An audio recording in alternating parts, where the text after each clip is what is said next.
The well should not have had a new rope.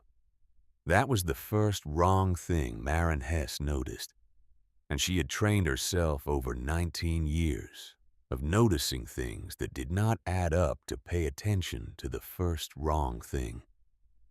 She had learned that lesson the hard way, learned it in the way that people who grow up with very little learn most of their lessons, which is to say through consequence rather than instruction. She stood 2 feet back from the well's granite rim and looked at the rope without touching it. The February air came down the valley in long, flat sweeps that found every gap in her coat, every place where the wool had thinned at the elbows, and the collar had lost its third button sometime in November.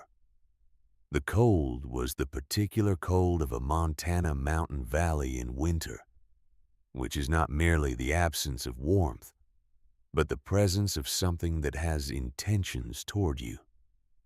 Around her, the farm announced its failure in every direction.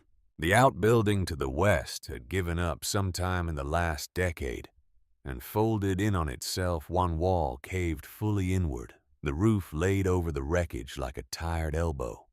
The barn still stood. She could see that from where she was, but its boards had gone the silver-gray color of wood that has been rained on and baked and frozen again for more seasons than anyone bothered to count. 2 of its upper planks had sprung loose and hung at angles, the nails pulled free by years of swelling and contracting the wood, having slowly, patiently decided it was done being a barn.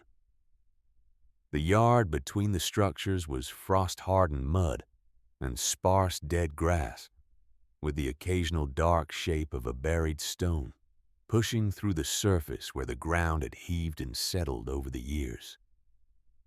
A fence line ran along the northern edge of the property, but half its posts had leaned past the point of usefulness, and the wire between them sagged in long, defeated curves.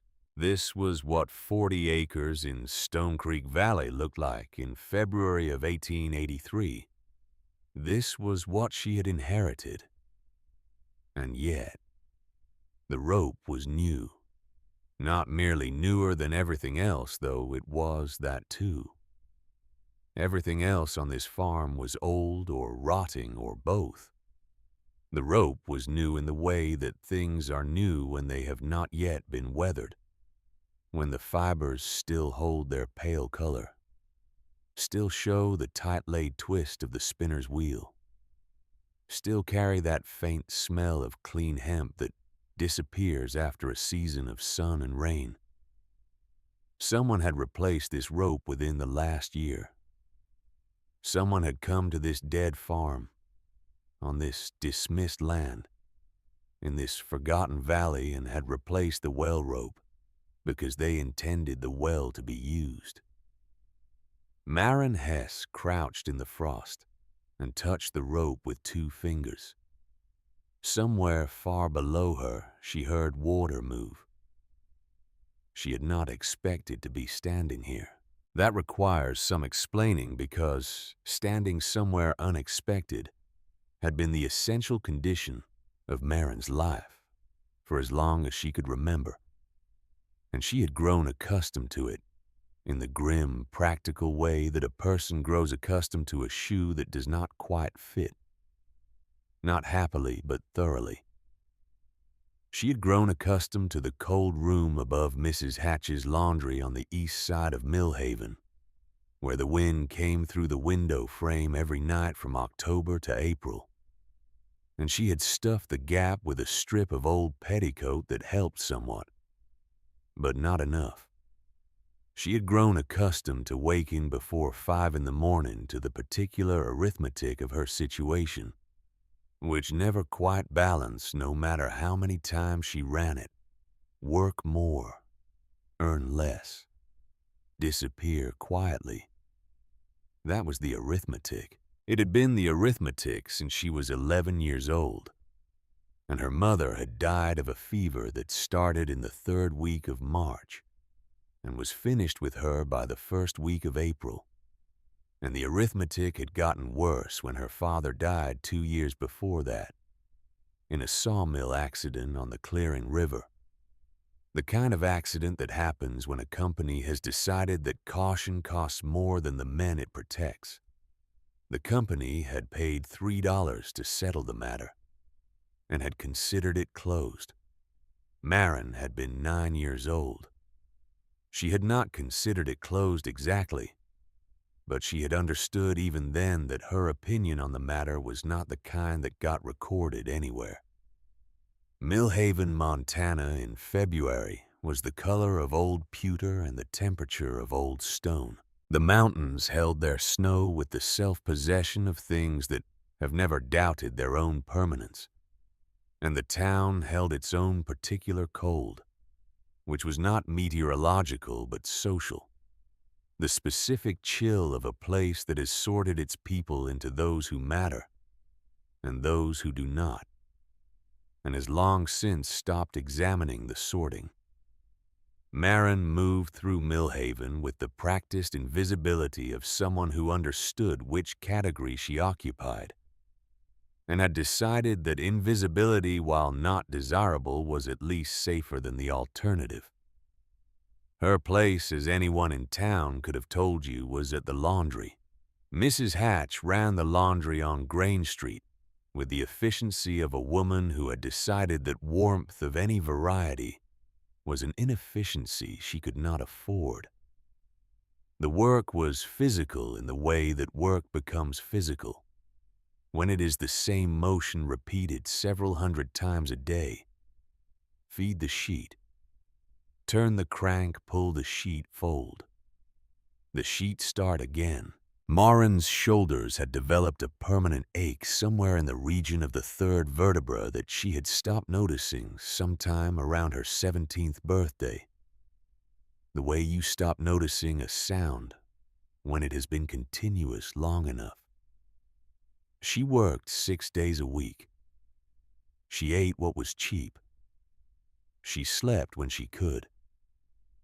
And she saved coins in a cracked canning jar that sat on the washstand in her room and never seemed to fill no matter how carefully she counted. The one good thing, the one thread that ran through her days with something other than the gray sameness of the laundry and the cold room and the never quite enough, was the letters from her grandfather. Gideon Hess lived alone on a piece of land out in Stone Creek Valley, 40 miles east of Millhaven, and he wrote to her in a cramped, careful hand every few weeks on whatever paper he had available, which was sometimes proper writing paper, and sometimes the backs of seed catalog pages, and once, memorably, the inside of a flour sack that he had cut open and flattened with something heavy. The letters were never long. Gideon Hess was not a man who wasted words, but they were always warm, and they always ended the same way. Keep your eyes open, Maren girl. The world hides more than it shows. When she was younger, she had smiled at that. The way you smile at something an old man says, because old men say things like that, and it is affectionate even when it is not particularly illuminating. But in the last year or two, something had shifted in how she read those words. They had begun to feel less like comfort and more like instruction, less like the sentimental close of a letter, and more like the specific direction of a man who knew something she didn't know yet and was waiting for the right moment to tell her.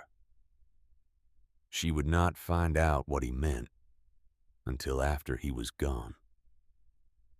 Gideon Hess died on the 4th of January, 1883, quietly in his sleep, the way that good men are sometimes permitted to go.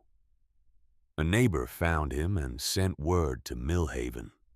The word arrived on a Wednesday carried by the same mailboy who delivered everything in town, with the same expression of mild inconvenience regardless of contents. Maren borrowed a black ribbon for her hair from the woman in the next room, who gave it without being asked for an explanation, which was its own kind of kindness. She said a private prayer in her cold room with the window gap wind coming through the strip of petticoat and the canning jar of coins sitting on the washstand, catching what little light there was. Then she went back to work the next morning because there was nothing else to do, and because grief in her experience did not come with the luxury of stopping. She did not know yet that he had left her anything. The letter from the county came 3 weeks after delivered by a boy from the land office who looked embarrassed to be handing it over. It was from a clerk in Deaver, written in the careful, desiccated language of official documents, and it informed her that one Gideon Ruford Hess had recorded her name as sole heir to the property known as the Stone Creek Valley Farm. 40 acres, 1 barn, 1 stone well, and 1 collapsed outbuilding assessed at minimal value. Inside the official envelope was a second, smaller one, her grandfather's handwriting on the front, her name in those cramped, careful letters she had known all her life. She did not open it immediately. She held it for a moment the way you hold something that you know is going to change the weight of the air around you, and you want one more second of things being the way they are before they become the way they are going to be. Then she opened it. "Marin girl," it began. "Don't let them tell you what something is worth before you've looked at it yourself. Come to the farm. Look at the well first. Look carefully. Love, grandfather." She read it 4 times. Then she folded it very carefully and held it in both hands and looked at the wall of her small room for a long time. The next morning, Mrs. Hatch had opinions about the inheritance. This was not surprising. Mrs. Hatch had opinions about most things, and she delivered them in the flat, certain tone of a woman who has long since stopped distinguishing between her opinions and facts. She was sorting the week's account ledger when Marin mentioned briefly that she had received word about the land. Mrs. Hatch did not look up from her ledger. "That valley land," she said, "is good for nothing. Hard winters, bad soil, no neighbors worth mentioning. Your grandfather was a sweet old man, but he was no farmer. You'd be a fool to chase after a ruin." Marin said nothing. She fed another sheet through the wringer and listened to the crank, and felt the letter in her coat pocket and said nothing. It was later that day, late afternoon, when the light through the laundry windows had gone thin and orange, and Mrs. Hatch was in the back room with the account books, that Marin heard something she was not meant to hear. The front door of the laundry opened, and a man's voice entered with it. A smooth voice, the kind that has been trained to sound reasonable regardless of what it is saying. She heard Mrs. Hatch's footsteps cross the back room floor, and then the 2 voices dropped to the register of a conversation that did not want to be overheard. Marin went still at the wringer and listened. She caught fragments: the Hess property, a name she didn't recognize, Silas. Something about a letter already sent to the county office. Something about rights of family succession in the tone of a phrase being read from a document rather than spoken naturally. And then, clearly, Mrs. Hatch's voice saying, "She doesn't know what she has. That's the advantage." Then the front door opened and closed, and Mrs. Hatch's footsteps returned toward the front of the laundry. And Marin was already feeding the next sheet through the wringer, with the same measured rhythm as before, her face giving away nothing, her mind running very fast behind it. She did not know who Silas was. She did not know what rights of family succession meant in practical terms. She did not know exactly what Mrs. Hatch believed she didn't know, but she knew the tone of a conversation that was happening at her expense. And she knew with the clarity of someone who had spent 19 years learning to read the room she was in, that whatever was waiting in Stone Creek Valley, she needed to get there before someone else decided its value for her. She left on the Friday mail coach before dawn. She had arranged her absence the day before, telling Mrs. Hatch only that she needed a week for family matters, which was true in every sense that mattered and revealed nothing she wasn't willing to reveal. Mrs. Hatch had looked at her with an expression that was almost assessment, a brief, recalibrating look, and had said that the sheets would not wash themselves, and that Marin's position would not be held past the week. Marin had said she understood. She had not said anything else. She packed her canvas bag that evening with the economy of someone who has lived in a single room long enough to know exactly what she actually uses in a week, and what she only thinks she might need.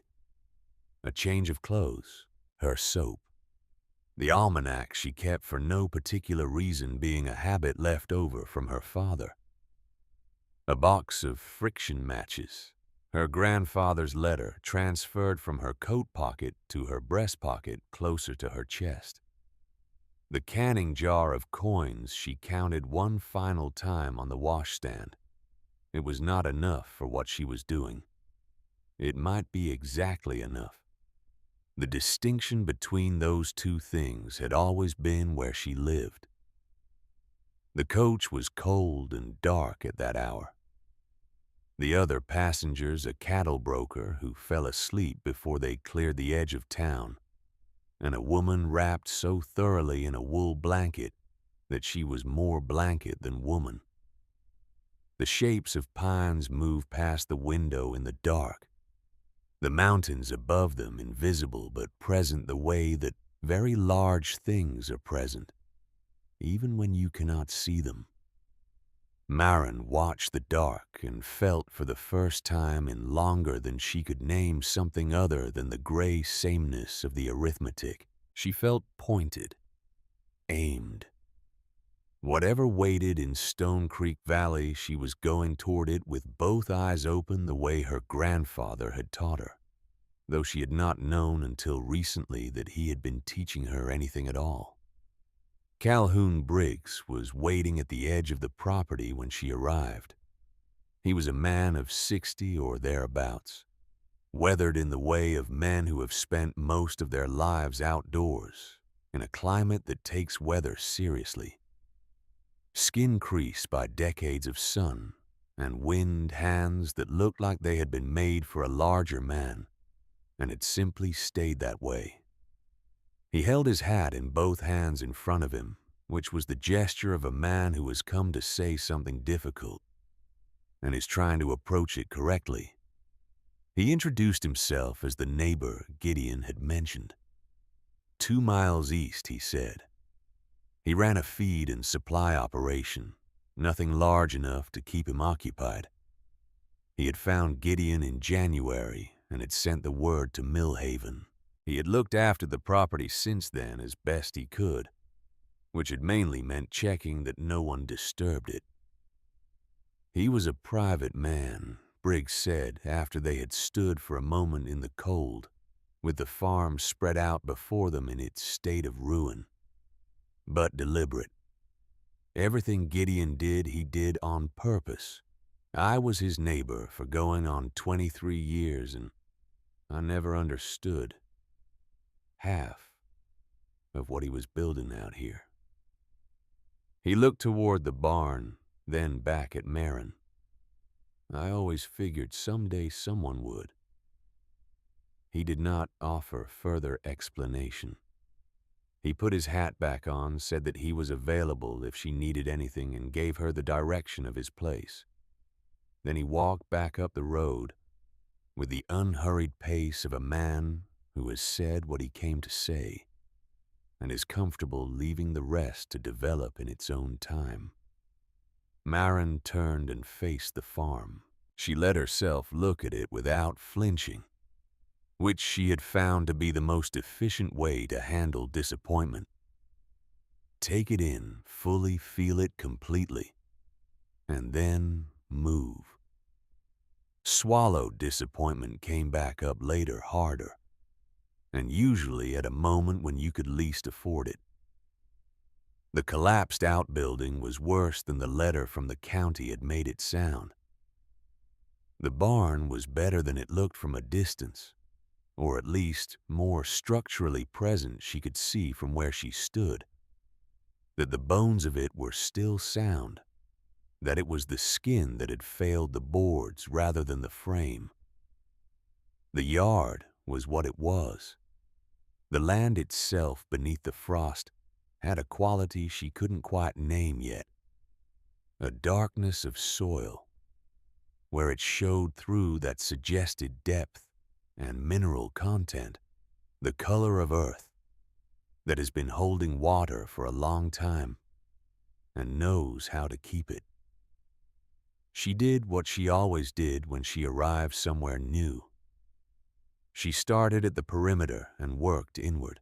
The creek along the northern edge was still running half-iced at the banks, but moving in the center a sound like something patient and continuous that had been there before the farm and would be there long after. The eastern slope held fir trees thick enough to be useful for timber, and she could see where someone had already cleared a skid trail through them. The cut stumps old and gray, but the path still navigable. Along the barn's eastern wall, under a canvas that had weathered but held, sat stacked rounds of split wood, enough fuel for months of a Montana winter covered and protected against exactly the season that was currently happening. He had thought of everything, or very nearly everything. She came back to the barn last because it was the largest standing structure, and because the door was still on its hinges, which, in the context of this farm, felt like a small mercy worth acknowledging. Inside, dim light through the sprung upper planks, the smell of old hay, and the particular silence of a space that has not held animals in a long time and is slowly filled with the absence of them. A rusted pitchfork against one wall, a few iron hooks, a milking stool with one leg cracked and one leg missing, and the third leg doing the work of all three by leaning against the wall. She moved through the barn methodically, running her hand along the interior wall planks, testing the floor with her weight in different places. The floor was solid. The walls beneath their weathered surface had been built with the stubbornness of someone who intended them to last. She found the damaged corner, the place where the two sprung upper planks had let water in over what looked like several seasons. The boards below gone soft and dark, and she noted it. Needed repair. Difficult alone, but not impossible to assess.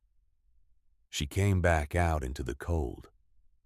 And then there was the well. It stood in the center of the yard, where a well ought to stand, built from rough-cut granite in the patient even courses of a mason who had taken his time. Each stone dressed smooth on the interior face, the mortar joints tight and consistent. The frame above it was old, older than the barn boards by the color of it, and the crossbeam had a crack running its length that had been there long enough for the exposed wood to go silver gray, settling into itself the way old cracks do when they have reached their equilibrium. Ordinary. Expected. A well on an old farm. Except for the rope. She stopped 2 feet from the rim and studied it the way her grandfather had taught her to study anything without assumption, from the outside in, beginning with what you could observe before you allowed yourself to begin interpreting. The rope was new. Clean hemp tightly laid, the fibers still showing their pale color, barely touched by weather. The texture of it was wrong for everything else on the property.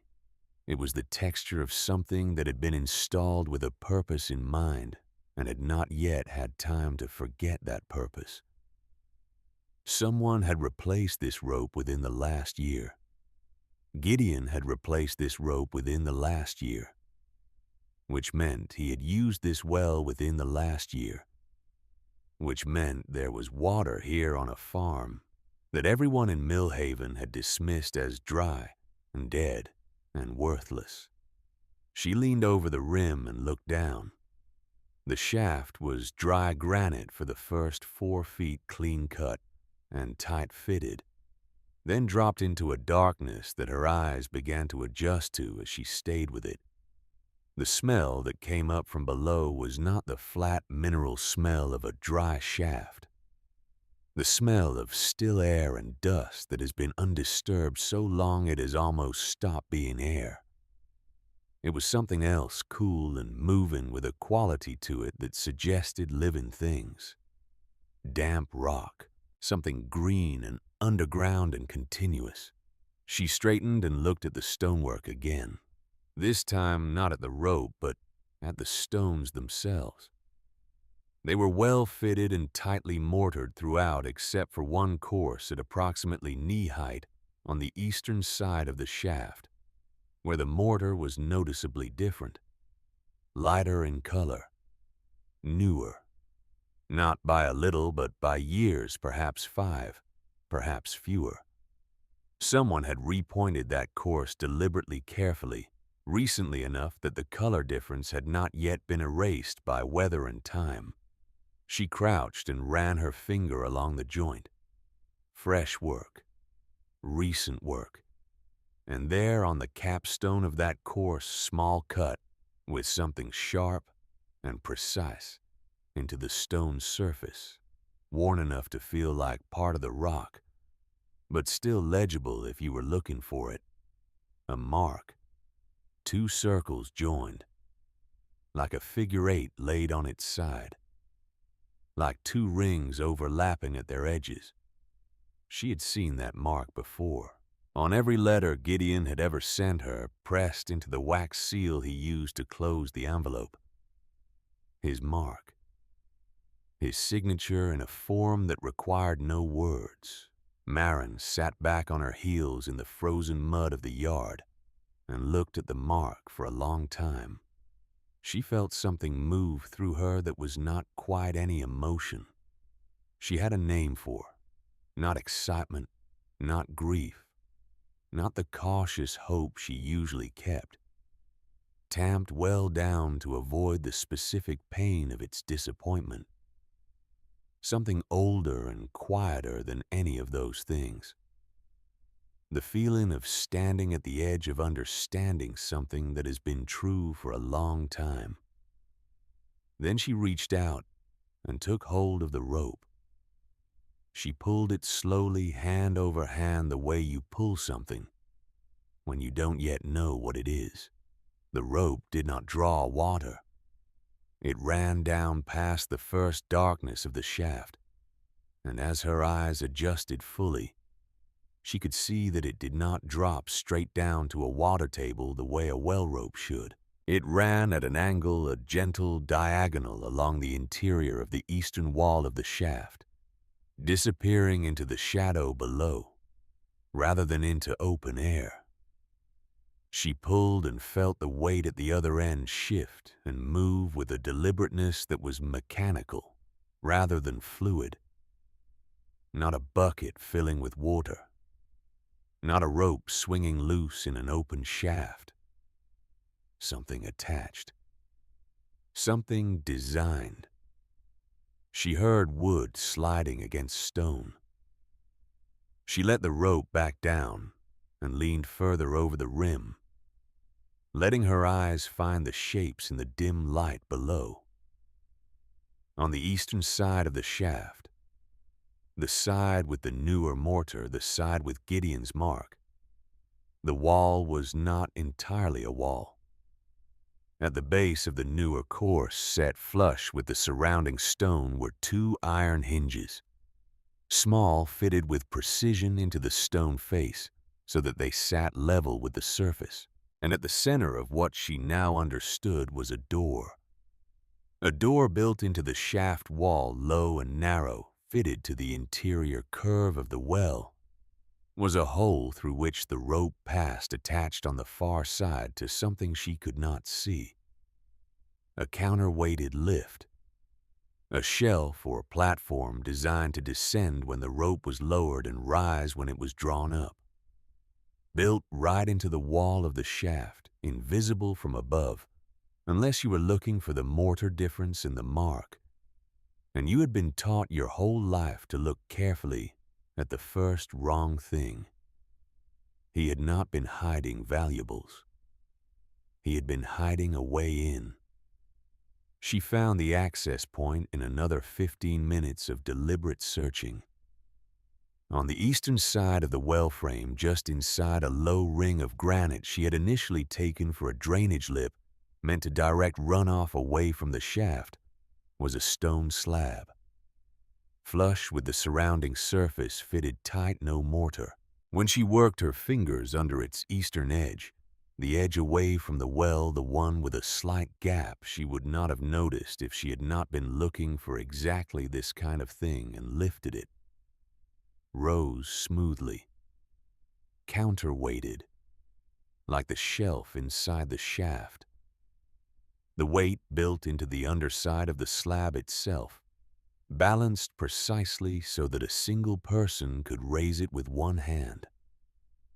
Beneath it, a passage, wide enough to take a person sideways, with stone steps cut directly into the earth, descending at an angle that was gentle enough to be deliberate, not a drop, but a descent designed for someone carrying something, or for someone older whose knees did not favor steep angles, or for someone who had thought about this carefully enough to consider all of the above. The air that came up from the passage was warm. Not the warmth of a fire recently built, steadier than that, more constant. The warmth of the earth itself at depth. The temperature that exists below the frost line, where the ground holds the memory of summer, all the way through to spring. And with it came the smell she had noticed in the shaft. Damp limestone, green water. Something living and unhurried running in the dark. Maren stood at the top of the stone stairs for a moment. She thought about her grandfather writing his letters in a cramped, careful hand on flour sack paper and seed catalog backs. She thought about 23 years of a neighbor who said he had never understood half of what Gideon was building, but had always figured someday someone would. She thought about a rope that should have been old and was new, and a mark pressed in wax on every letter she had ever received, and a man who had spent his whole life telling her that the world hides more than it shows. She took the lantern from her canvas bag and lit it with one of the friction matches from the box she had packed, without being entirely sure why. Then she went down. 12 steps. A turn to the left, and then the passage opened. Maren stopped at the threshold and did not move. The space in front of her was large, larger than anything she had imagined standing above it in the frozen yard, larger than made immediate sense given what she understood of the valley's geology, though. She would come to understand later that the limestone shelf underlying Stone Creek Valley was riddled with the kind of natural cavities that form when water has been finding its way through rock for longer than anyone has been keeping track. The ceiling rose to 8 feet at the center and curved down toward the edges in a way that made the space feel deliberate, intentional, like the interior of something that had decided to be a room. The walls were rough limestone, natural in their surface, but worked where they needed to be, worked smoothed at the height where a person would lean or reach, fitted with iron brackets at intervals for lanterns. The floor was not stone but wood-wide pine boards, fitted close and level and true, slightly dusty, but not rotted, not soft, not giving under her weight when she stepped onto them. Good wood laid by someone who knew what they were doing over a base she could not see, but which held without flex or sound. Along 3 walls shelving, built in tiers, floor to ceiling, solid and square, the joints tight, and the uprights plumb. On the shelves, sealed crocks labeled in a familiar cramped hand. Stacked tins, their lids sealed with wax. Folded wool blankets in deep stacks. Bundled tools, their metal parts wrapped in oilcloth against moisture. Rows of smaller containers, each with a card tacked above it, each card written in the same hand. Against the far wall, an iron hearth, its pipe running up through the rock ceiling at an angle she could not immediately trace from below. Cold now, because no one had lit it in weeks, but clean recently, cleaned the ash box, emptied the grate, brushed. And in the corner furthest from the entrance, set back in the privacy of the cave's deepest reach, a small structure, not a storage area. A room within the room, its walls made of milled timber, fitted and joined with care. A door with a proper iron latch. A window, small square, fitted with actual glass. And behind the glass, a quilted curtain in a pattern she recognized.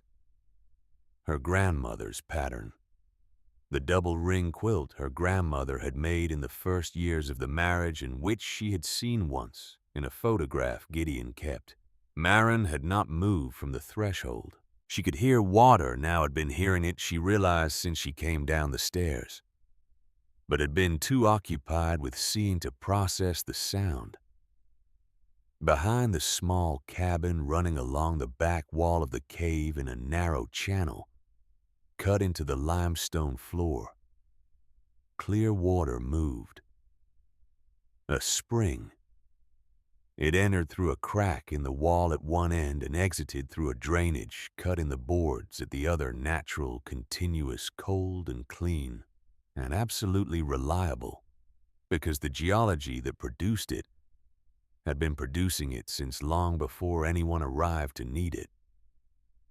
The sound of it was small and constant, like something that had been patient for a very long time. On the nearest shelf, propped against a tin of lamp oil so that it faced the entrance, faced the direction of anyone coming down. Those stairs for the first time was an envelope, her name on the front. Her grandfather's handwriting.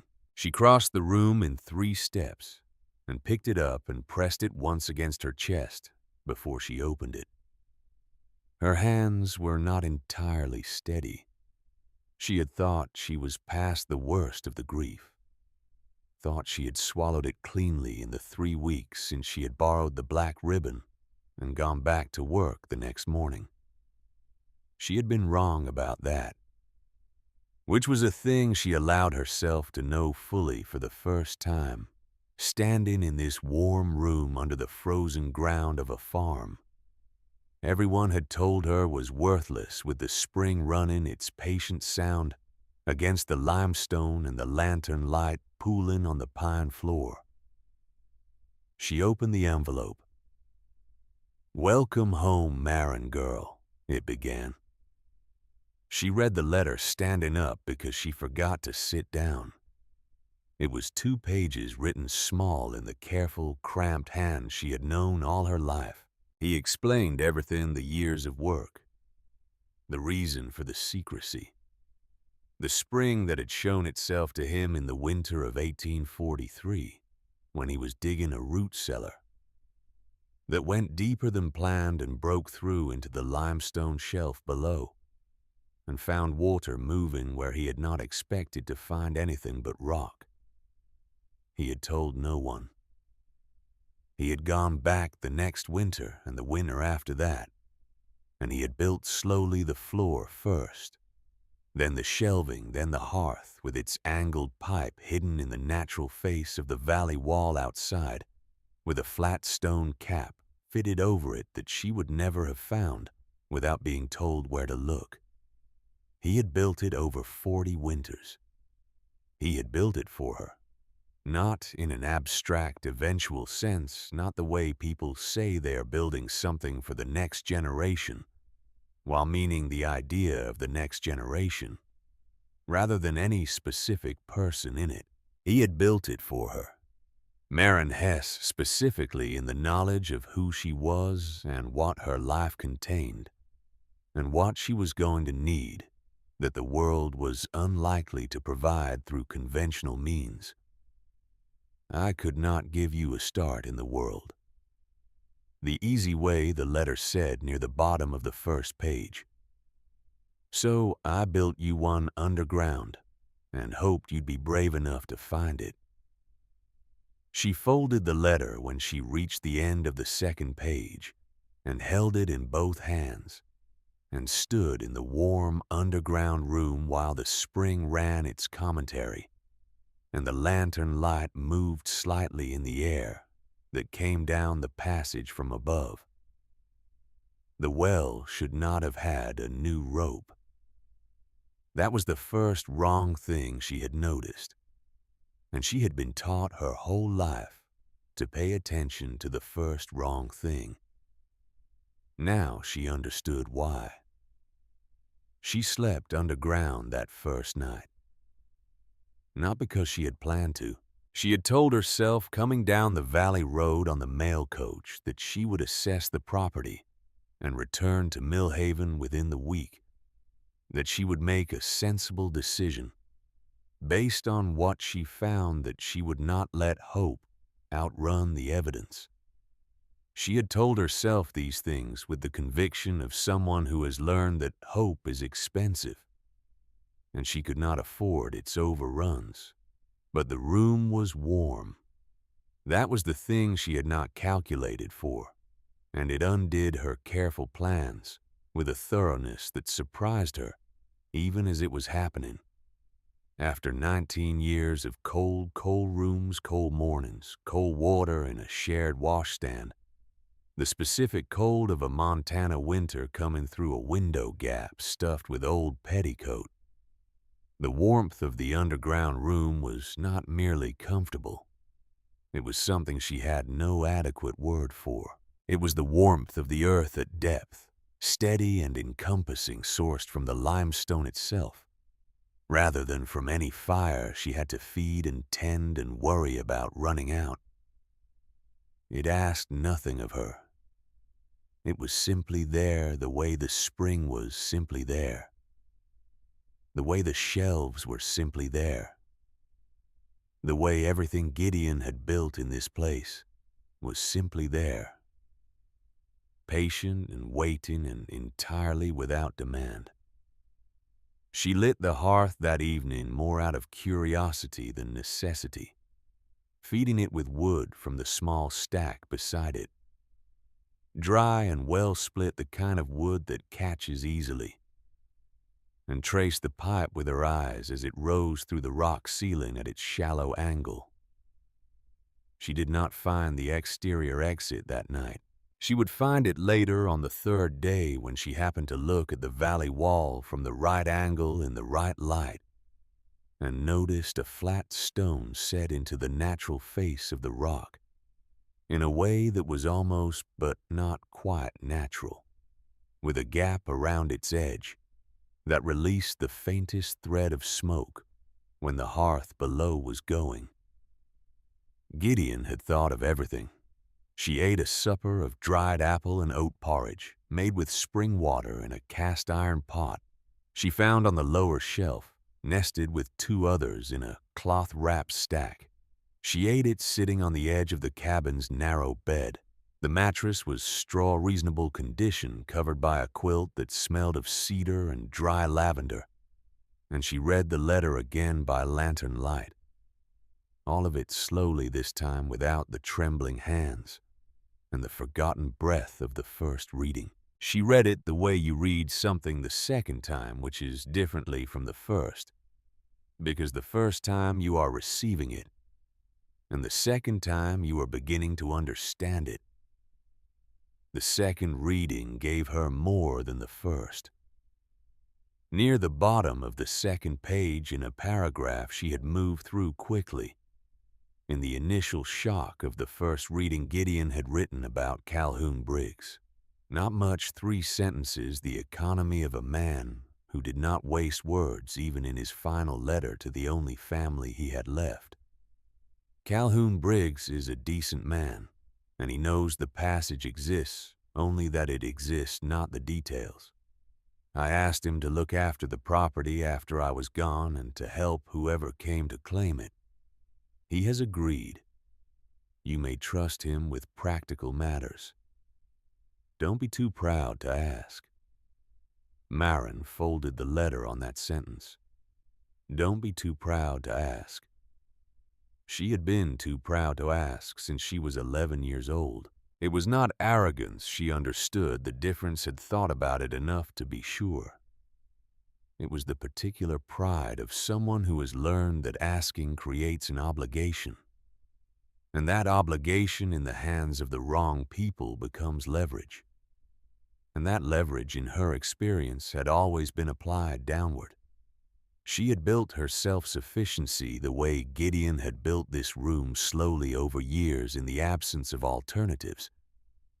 Because the alternative to building it yourself was depending on structures that had shown no particular interest in holding you. But Gideon had known her long enough to know that too. And he had written it anyway. She blew out the lantern and lay on the cedar-scented mattress in the warm dark and listened to the spring run over its limestone shelf. And she did not sleep immediately, because there was too much to think about, and the dark was not oppressive, but alive in a way that kept her mind moving. She lay there and thought about 40 acres and a barn with a damaged corner and no livestock, and a week's absence from a job she was increasingly certain she was not going back to.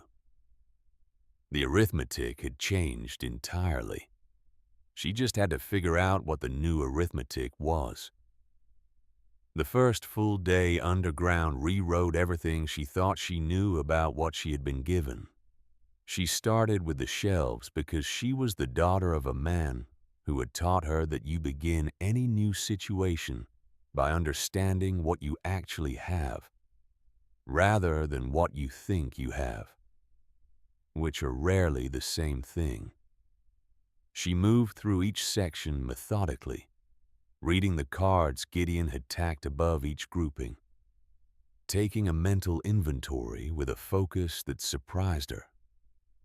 By its ease, there was something about this place that settled her mind rather than scattering it, some quality in the warmth and the spring sound and the lantern light that allowed her to think in straight lines.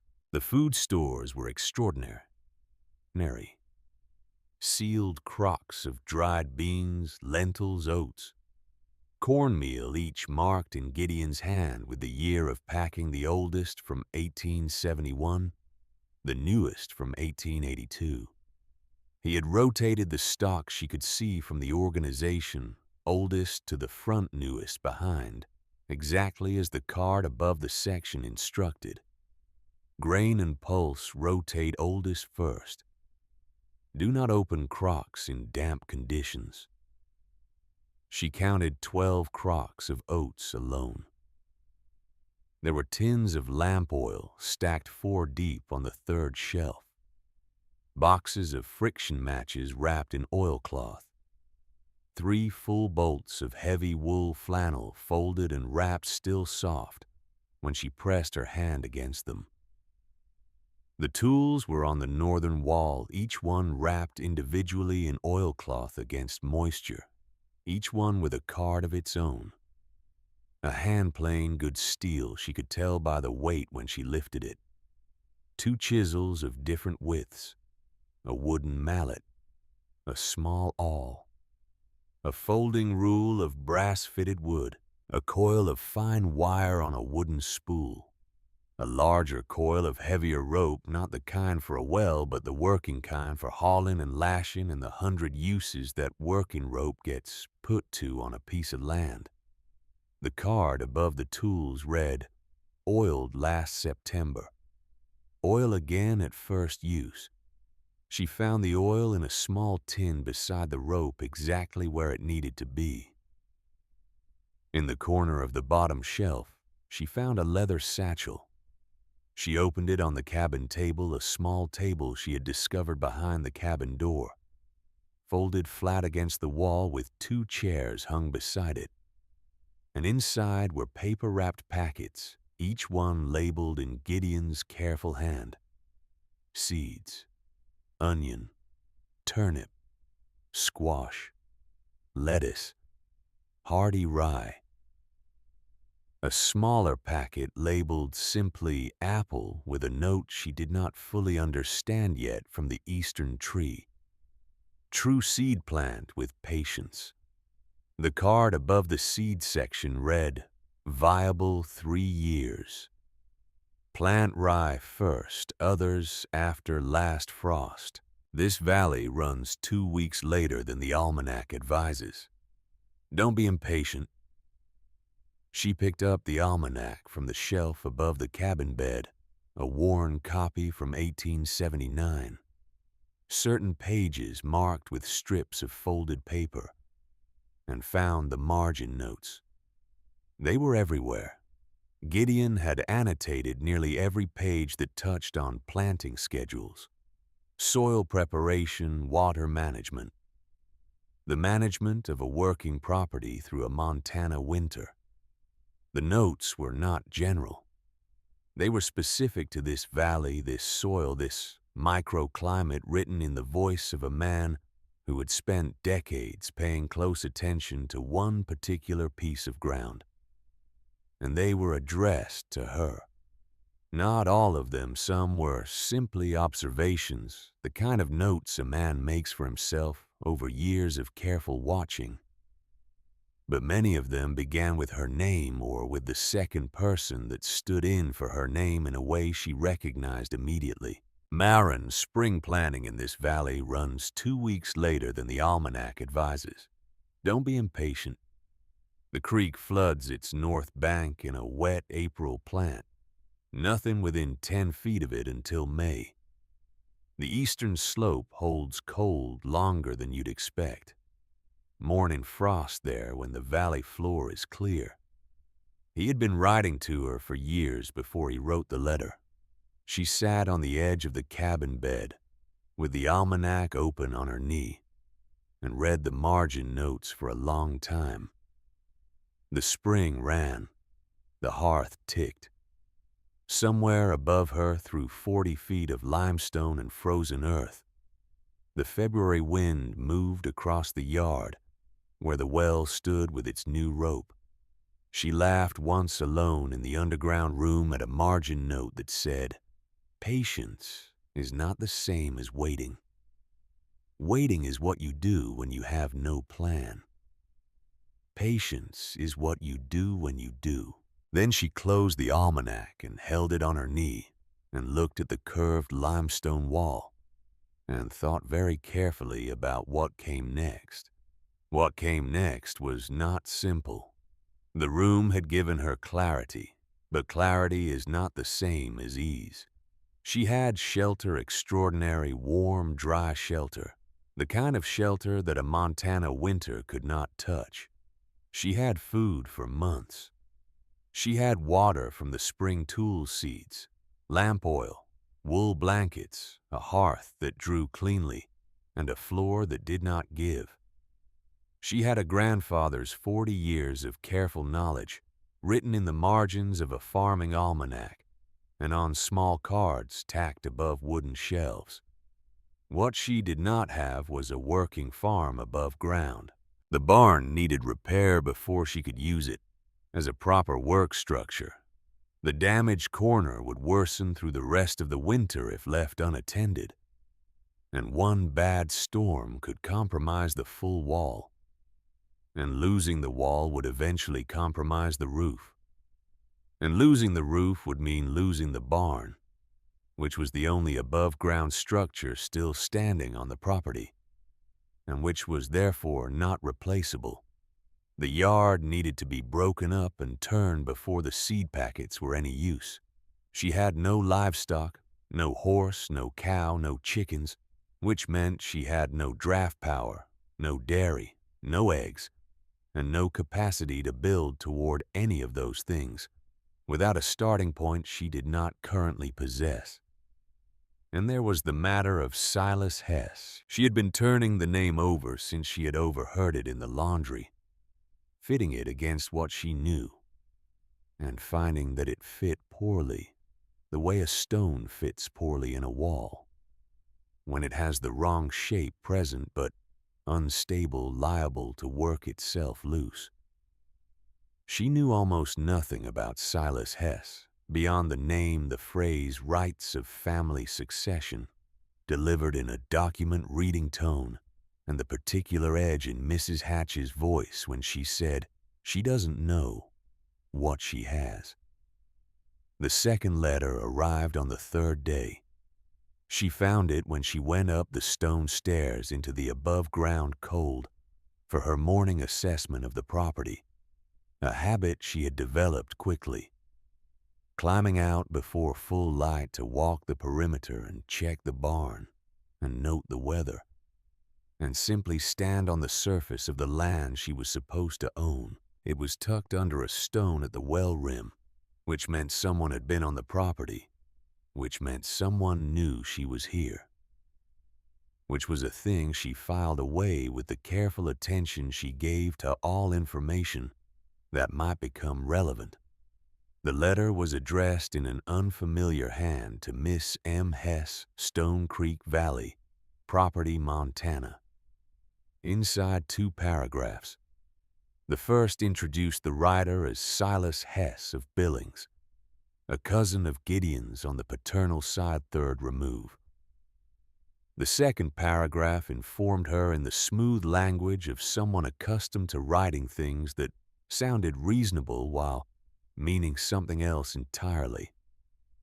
That questions had been raised regarding the validity of Gideon's recorded will, that Silas had engaged legal counsel in Helena to examine the matter, and that he wished to resolve the situation without unnecessary difficulty for either party, if Marin would be willing to discuss a fair arrangement regarding the property. He could be reached through his attorney. He gave her 30 days. She read the letter twice, standing at the well rim in the cold, with the valley silent around her. And then she folded it and put it in her coat pocket beside her grandfather's letter, and went to find Calhoun Briggs. He was not surprised to see her. That was the first thing she noticed when she appeared at the edge of his feed operation, a tidy place functional without being prosperous. The kind of establishment that stays viable through consistency rather than expansion.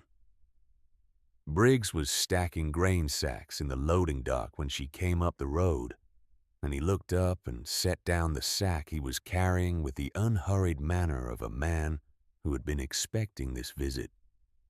If not today, then soon. She handed him the letter without preamble.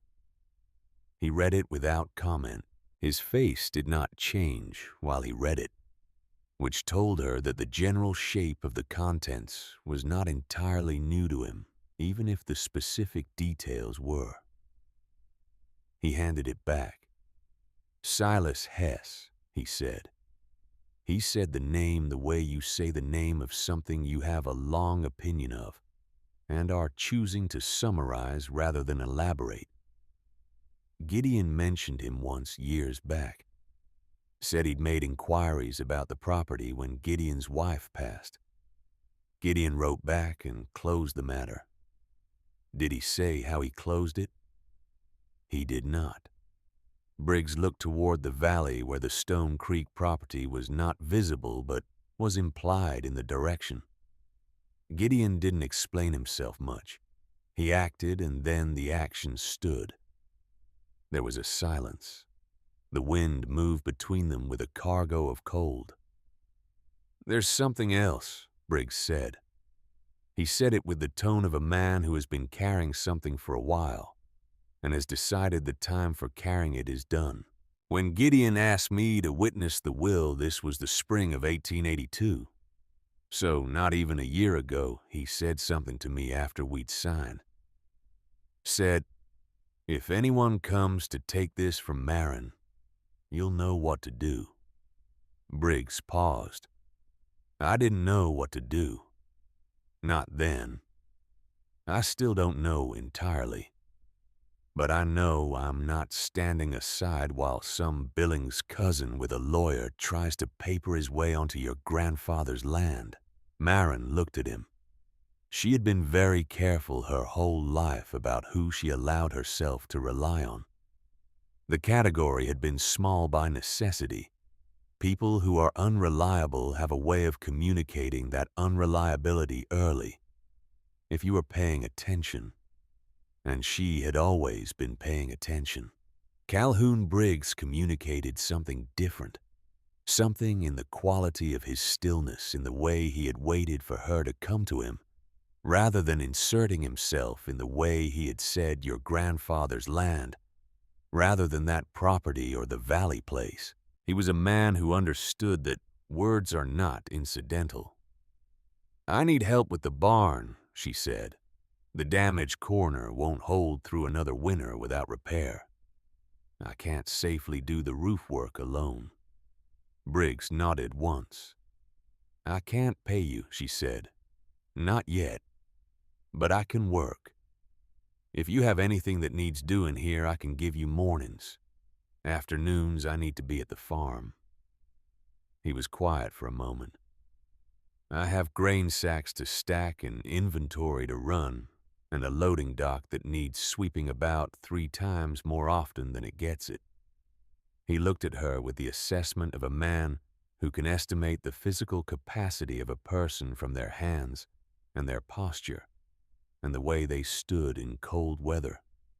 Whatever he saw appeared to satisfy him. "I'll also pay you a day's wage. Don't argue with me about it." She opened her mouth. "Don't," he said. She closed it. "Come Monday," he said, and picked up his grain sack. The 2 weeks that followed had a shape to them that she had not experienced before.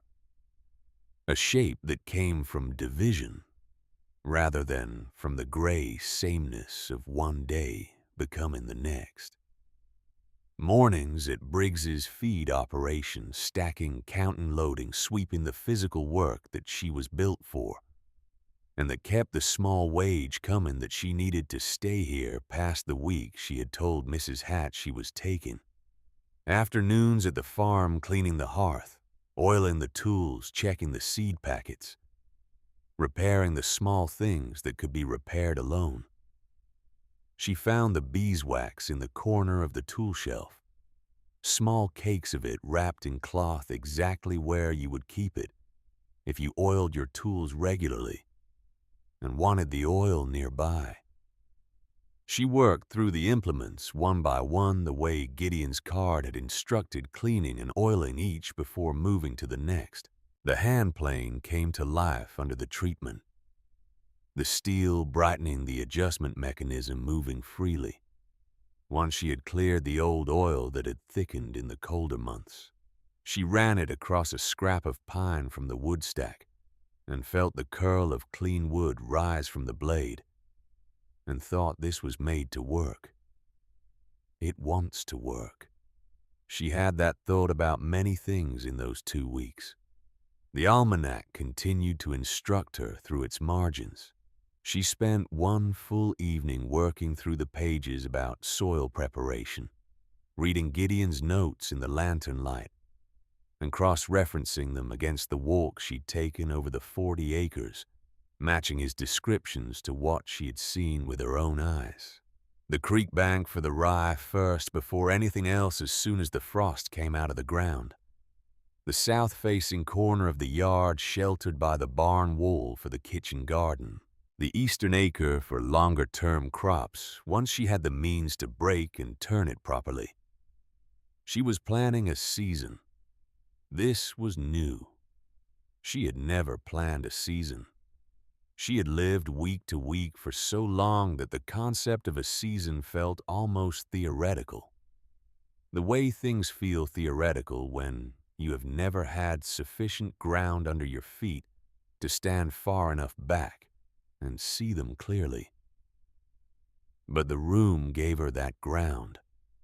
The warmth and the food and the spring water and the lamp oil gave her the margin she had never had before, the margin that is the difference between surviving the immediate and being able to think past it.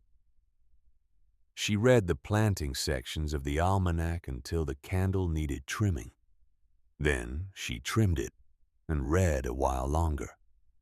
On the 8th day, she found something she had not expected. She was working through the back section of the almanac's pages, the agricultural tables at the end, frost dates and precipitation averages and soil temperature charts that Gideon had annotated as thoroughly as the rest, when a folded paper slipped from between the final page and the back cover and fell to the cabin floor. She picked it up. It was a map, hand-drawn in Gideon's careful hand on a piece of paper that had been folded and unfolded enough times to be soft at the creases. The outline of the 40 acres was immediately recognizable: the creek along the northern edge, the eastern slope with its fir timber, the positions of the barn, and the well marked with small, precise symbols.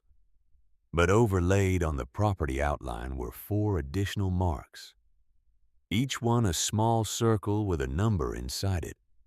1, 2, 3, 4.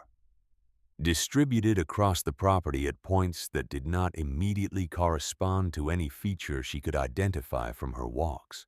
At the bottom of the map in Gideon's hand, find these when the snow is gone. They matter. Nothing else. No explanation of what they were, or why they mattered, or what she would find when she found them. Just the directive and the 4 circles, and the trust, characteristically, that she would follow the instruction and discover the meaning in the following rather than in the telling. She folded the map back along its worn creases and held it in both hands, and felt the particular mix of affection and exasperation that her grandfather had always been able to produce in her, and which she realized she had not felt since before January, and which felt now almost unbearably good. When the snow is gone, he had written. She looked at the map for a long time. Then she put it in the breast pocket beside his letter and went back to the almanac.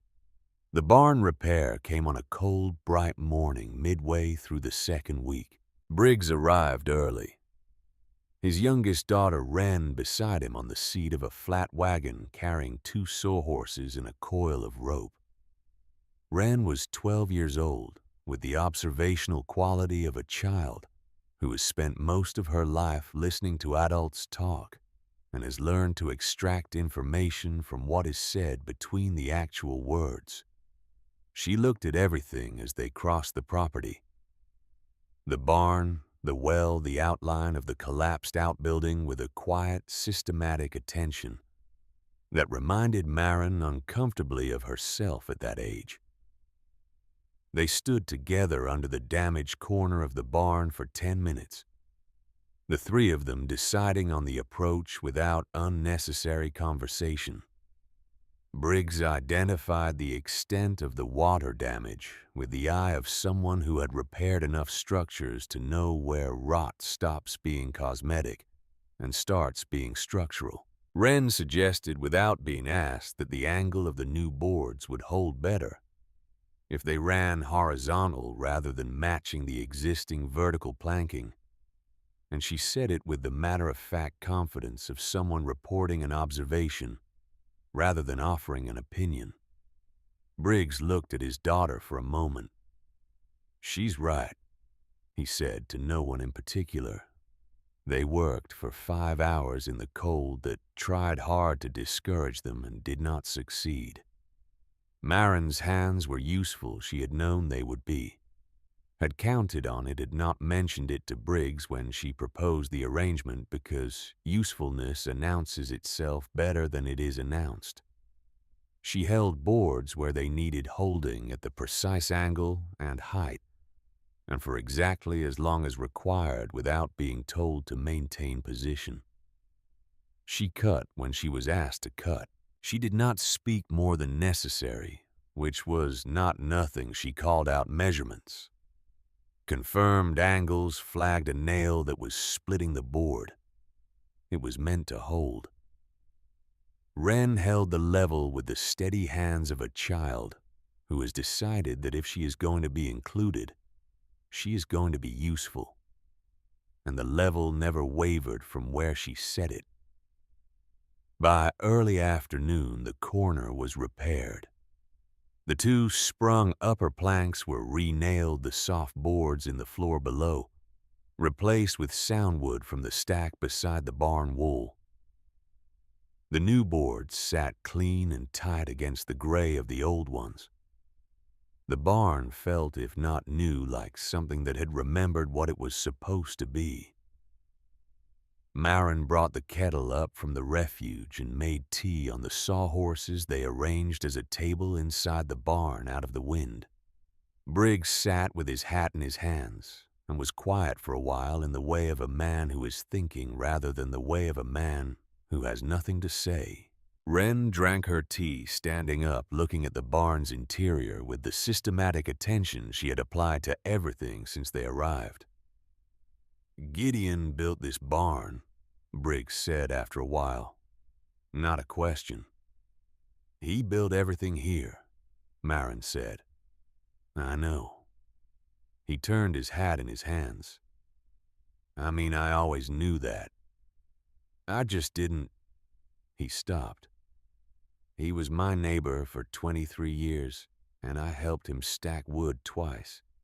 And we talked about the weather and the price of grain, and I thought I knew what kind of man he was."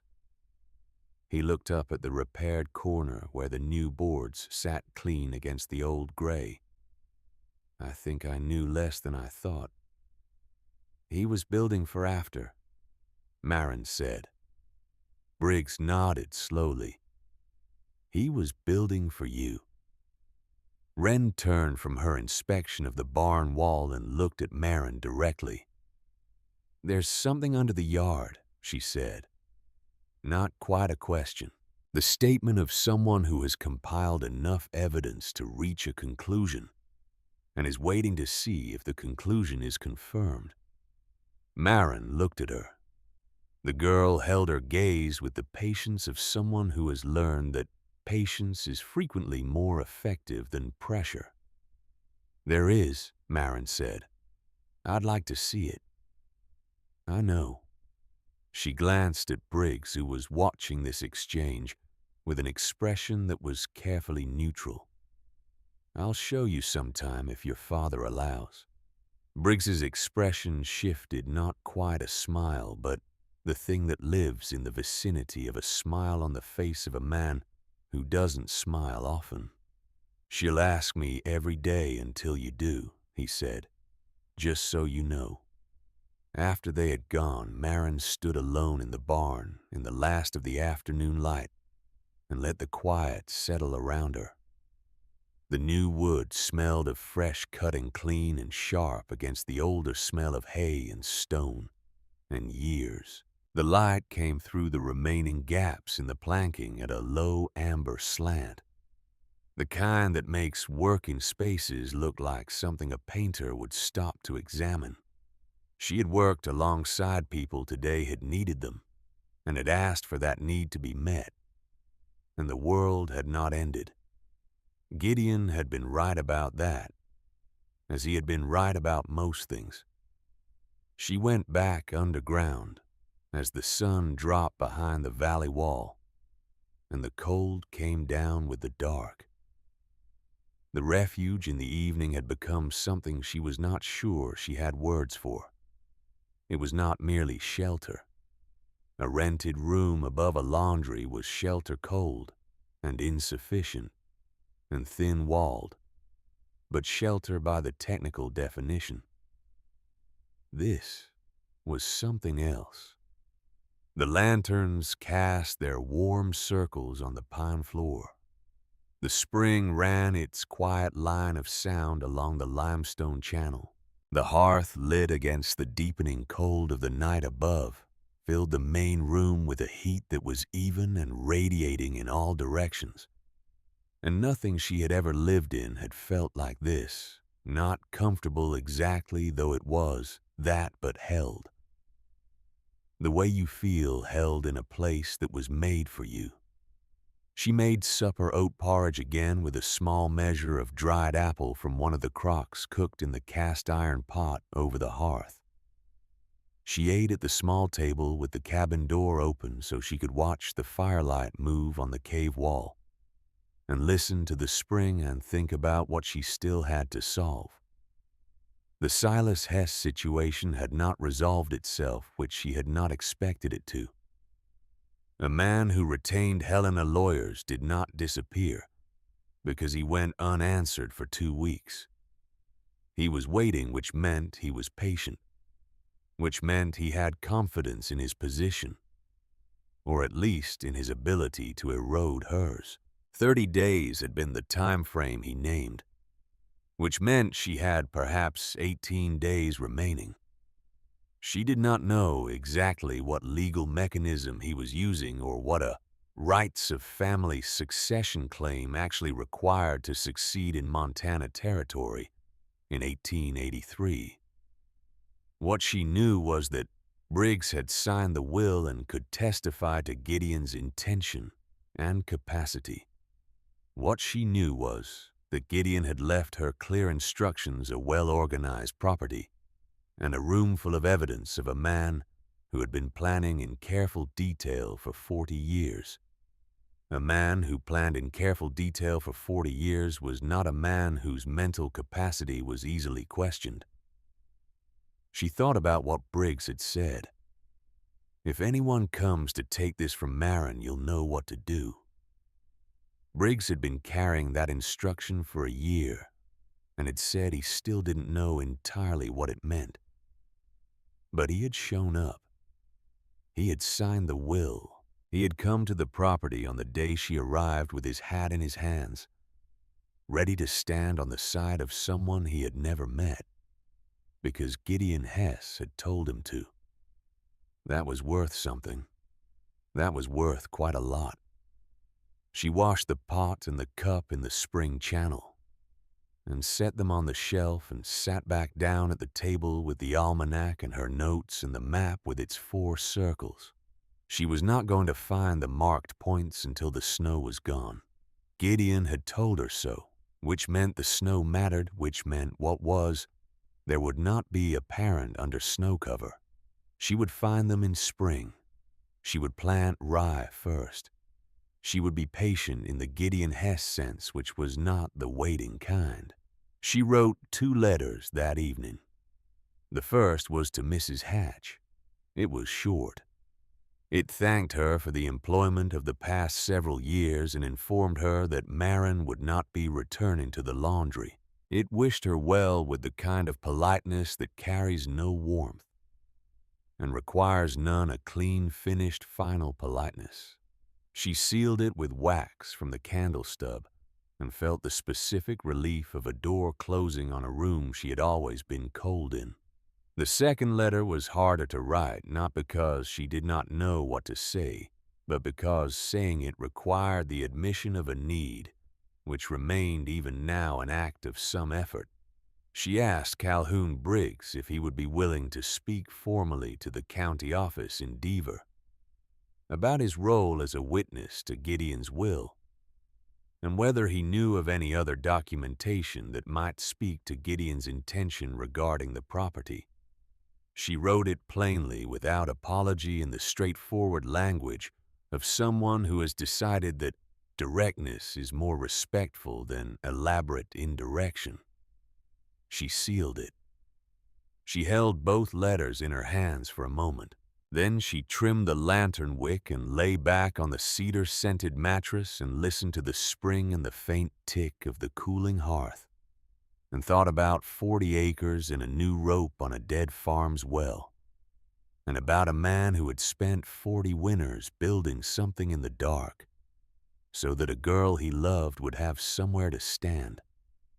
Briggs's reply came the next afternoon, carried by Wren, who tucked it under the stone at the well rim and then stood 20 feet away, clearly hoping to be invited to see what was under the yard. And then, when no invitation came, walked back up the road with the dignity of a 12-year-old who has decided that dignity is the appropriate response to disappointment. Maren opened the note at the well rim. Yes. Come when you're ready. Also, there is something you should know. Come in person. She went the following morning. Briggs was at the loading dock, and he set down what he was doing when he saw her coming, which told her the something she should know was the kind of thing that required full attention. He went inside and came back with a tin cup of coffee and handed it to her without asking whether she wanted it, and then stood with his own cup and looked out at the road for a moment before he spoke. Silas Hess's lawyer filed with the county 3 days ago, he said. Formal contest of the recorded will. The grounds are... He paused in the way of a man repeating language that is not his own, that Gideon was not of sound mind at the time of signing, that the will was executed under conditions that raise questions about his capacity. Maren held her coffee cup in both hands and said nothing. That's not accurate, Briggs said. I was there. Gideon was... He stopped, and the pause was not uncertainty, but emphasis, the pause of a man choosing the most precise words available. Gideon was the most deliberate man I have ever known. He told me what every line of that will meant before he signed it. He told me who Silas Hess was and why the will was written the way it was written, and what it was intended to do. He was not impaired. He was precise. Would you say that to the county? I am saying it to you, and I will say it to whoever needs to hear it. Maren looked at her coffee. The warmth of the cup in her hands was small and real. There's more, she said. It was not a question. Briggs looked at her with the assessment of a man recalibrating his estimate of someone upward. There might be, he said. I need to look through some things. Gideon gave me a document to hold for him years back. I'd nearly forgotten it. I want to find it before I say what it is. She nodded. She finished her coffee and handed back the cup. Maren, he said as she turned to go. She stopped. Your grandfather was not a careless man. He said it simply without emphasis, the way you say something that doesn't require emphasis because it is simply true. He would not have left you a situation he hadn't thought through. She looked at him for a moment. Then she walked back down the road toward Stone Creek Valley, toward the well with its new rope and the stone stairs and the warm room below where the spring ran. Its patient line of water through the limestone dark, the way it had been running since long before Gideon found it, the way it would run long after both of them were gone. She had 18 days. She had a witness. She had a grandfather who had thought of everything. She went underground and picked up the almanac and turned to the section on rye. The snow began to leave Stone Creek Valley the way it always left Montana valleys, not all at once. Not in the dramatic fashion of a thing that has made a decision, but incrementally, reluctantly in patches and margins. The south-facing slopes going first, then the open ground, the frost retreating from the creek bank by degrees, until one morning Marin climbed the stone stairs and pushed the counterweighted slab open and stepped out into air that carried for the first time since she had arrived something other than pure cold. It was the third week of March. She stood at the well and breathed it in, that first edge of thaw mineral and green and faintly alive the smell of ground that has been frozen long enough to be grateful for the change. The creek along the northern edge was running clear now. The ice pulled back from the center, the sound of it louder and more present than it had been in February. The eastern slope still held snow in the shadow of the firs, and would for another few weeks. But the yard itself was soft, not mud, yet not workable, but no longer stone hard. The frost gone out of the top several inches, the ground beginning the slow process of becoming ground again. She had been underground for 6 weeks. Not entirely. She had gone above ground every morning without exception, had walked the property in all its February and early March. Severity had gone to Briggs's feed operation every weekday morning and worked her hours and come back. But the refuge had become in those 6 weeks the center of her existence in a way that still surprised her when she thought about it directly. She had not expected to feel at home somewhere she had never been before. She had not expected to feel at home anywhere, if she was honest, because the experience of being at home had not been available to her in any of the places she had actually lived. And yet, she unfolded the map from her breast pocket. 4 circles. 4 numbered points distributed across the 40 acres in Gideon's careful hand. Find these when the snow is gone. They matter. The snow was gone or going. She put her finger on the mark labeled 1, the eastern corner of the property, close to where the fir timber began, and looked up at the corresponding direction across the yard. It was time to find out what mattered. She found the first point in an hour of searching. It was not immediately visible, which was consistent with everything Gideon had ever made or placed or built. Nothing he intended to last was left exposed to the casual eye. She had walked that corner of the property before in her first-day perimeter assessment, and had noted the granite outcropping at the base of the slope where the fir timber started. The way the rock pushed through the thin soil of the valley edge in a long, low formation that was natural and uninteresting and easy to move past without stopping. She stopped this time. The map put the mark within 10 feet of that outcropping, and so she crouched and looked at the rock with the full attention she had been trained to give things, without assumption from the outside in. The surface of the granite was weathered and lichened gray-green with the growth of years.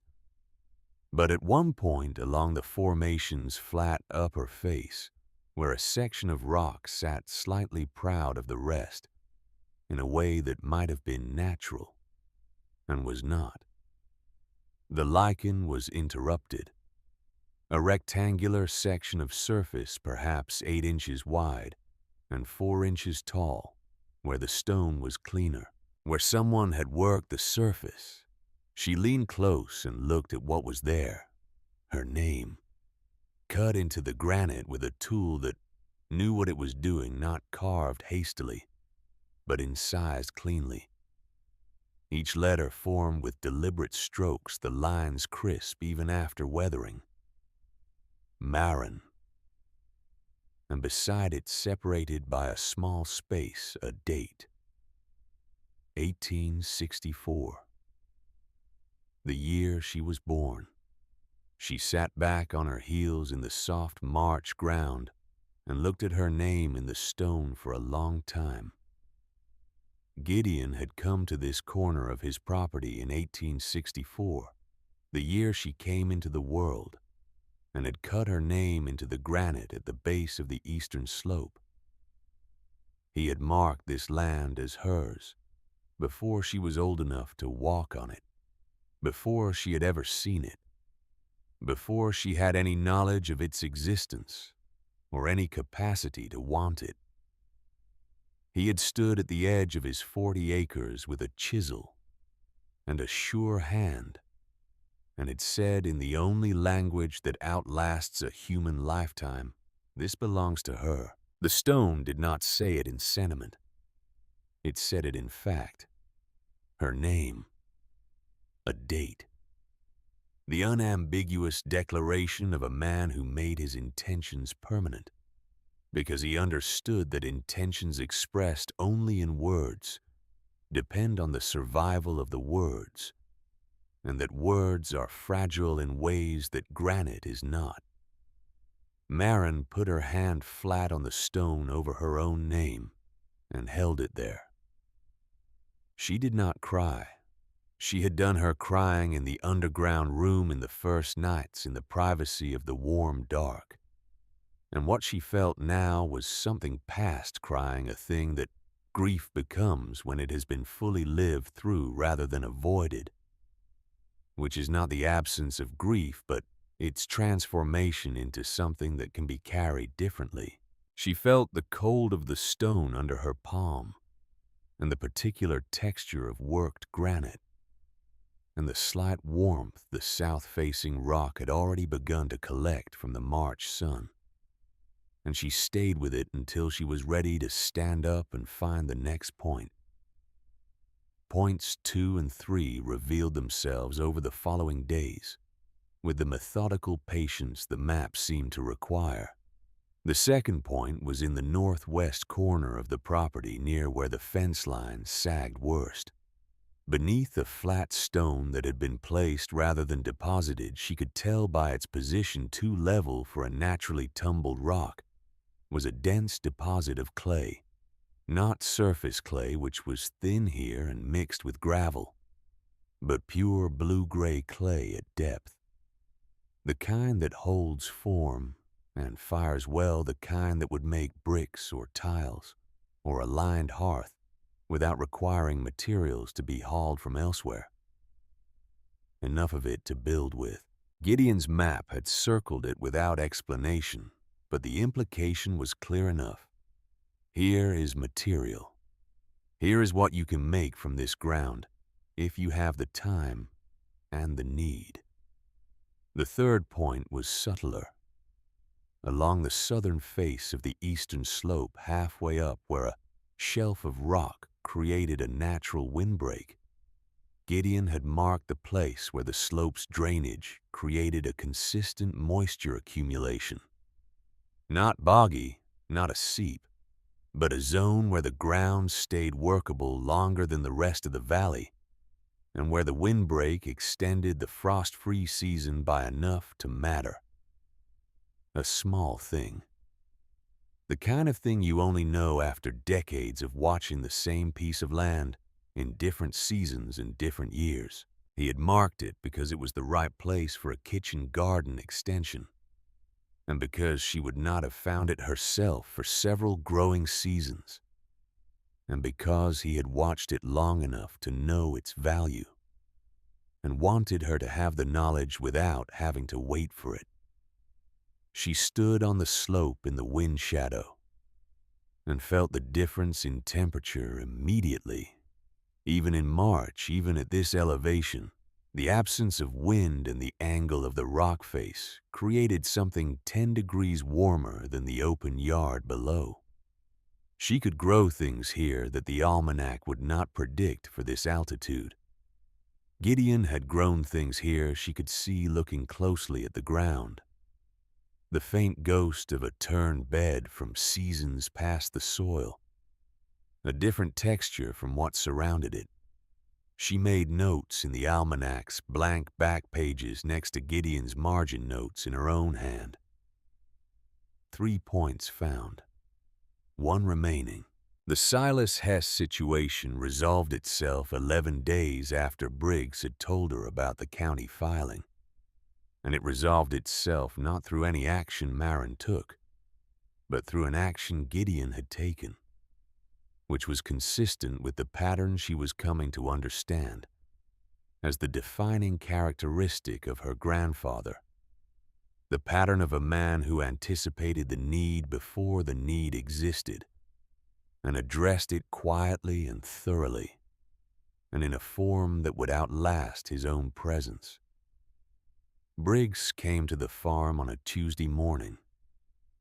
He came on foot rather than by wagon, which told her the visit was personal rather than practical. He knocked at the barn door. She had begun using the barn as an above-ground workspace in the mornings, the repaired corner solid, and the structure warming quickly on clear days. And she called him in, and he came in and stood with his hat in his hands, in the posture she was coming to recognize as his gesture for carrying something significant. He held out an envelope. It was old. The paper had yellowed at the edges and the seal had darkened with time. Her name was not on it. It was addressed in Gideon's hand to Calhoun Briggs, with a date written in the upper corner, September 1881. "I found it," Briggs said, "in the back of my account drawer. I put it there when he gave it to me and He stopped. "I nearly forgot it existed. I want you to read it." She took it from him carefully and opened it. It was a single page. Gideon's cramped, careful hand, the same hand she had known all her life. It was addressed to Briggs, and it was direct in the way Gideon was always direct, without preamble or elaborate courtesy. "Calhoun, I am writing this in September of 1881 because I am 71 years old, and I have learned not to trust the assumption of future time. I have recorded my will with the county endeavor naming my granddaughter, Marin Hess, as sole heir to the Stone Creek Valley property. I am of sound mind and sound intention. I know what I own, and I know what I am doing with it, and I know why. If anyone disputes this after I am gone, and I have a fair idea of who might I want you to have this letter, as evidence of my state of mind and the clarity of my purpose. The land is Marin's. It has always been Marin's. I built what I built on it for her and no one else. I ask you to stand by that if the time comes. Beneath the text, 2 signatures, Gideon's, and below it a second-hand, a witness Marin did not recognize, a neighbor who had since moved east, but whose signature was dated and legible and legal. Gideon had written his own counter-argument a year before he died, in full knowledge of the possibility that Silas Hess or someone like him would attempt exactly what Silas Hess was now attempting. He had prepared the answer and placed it in the hands of the one person he trusted to hold it until it was needed. He had not left her a situation he hadn't thought through. Marin refolded the letter along its old creases and handed it back to Briggs. "Send it to the county office," she said, "with a letter from you about what you witnessed when the will was signed." "I already drafted the letter," Briggs said. He reached into his coat and produced a second, smaller envelope. "I'll send both today if you give me the word." She looked at him. "You already drafted it?" "Last week." He was not apologetic about this.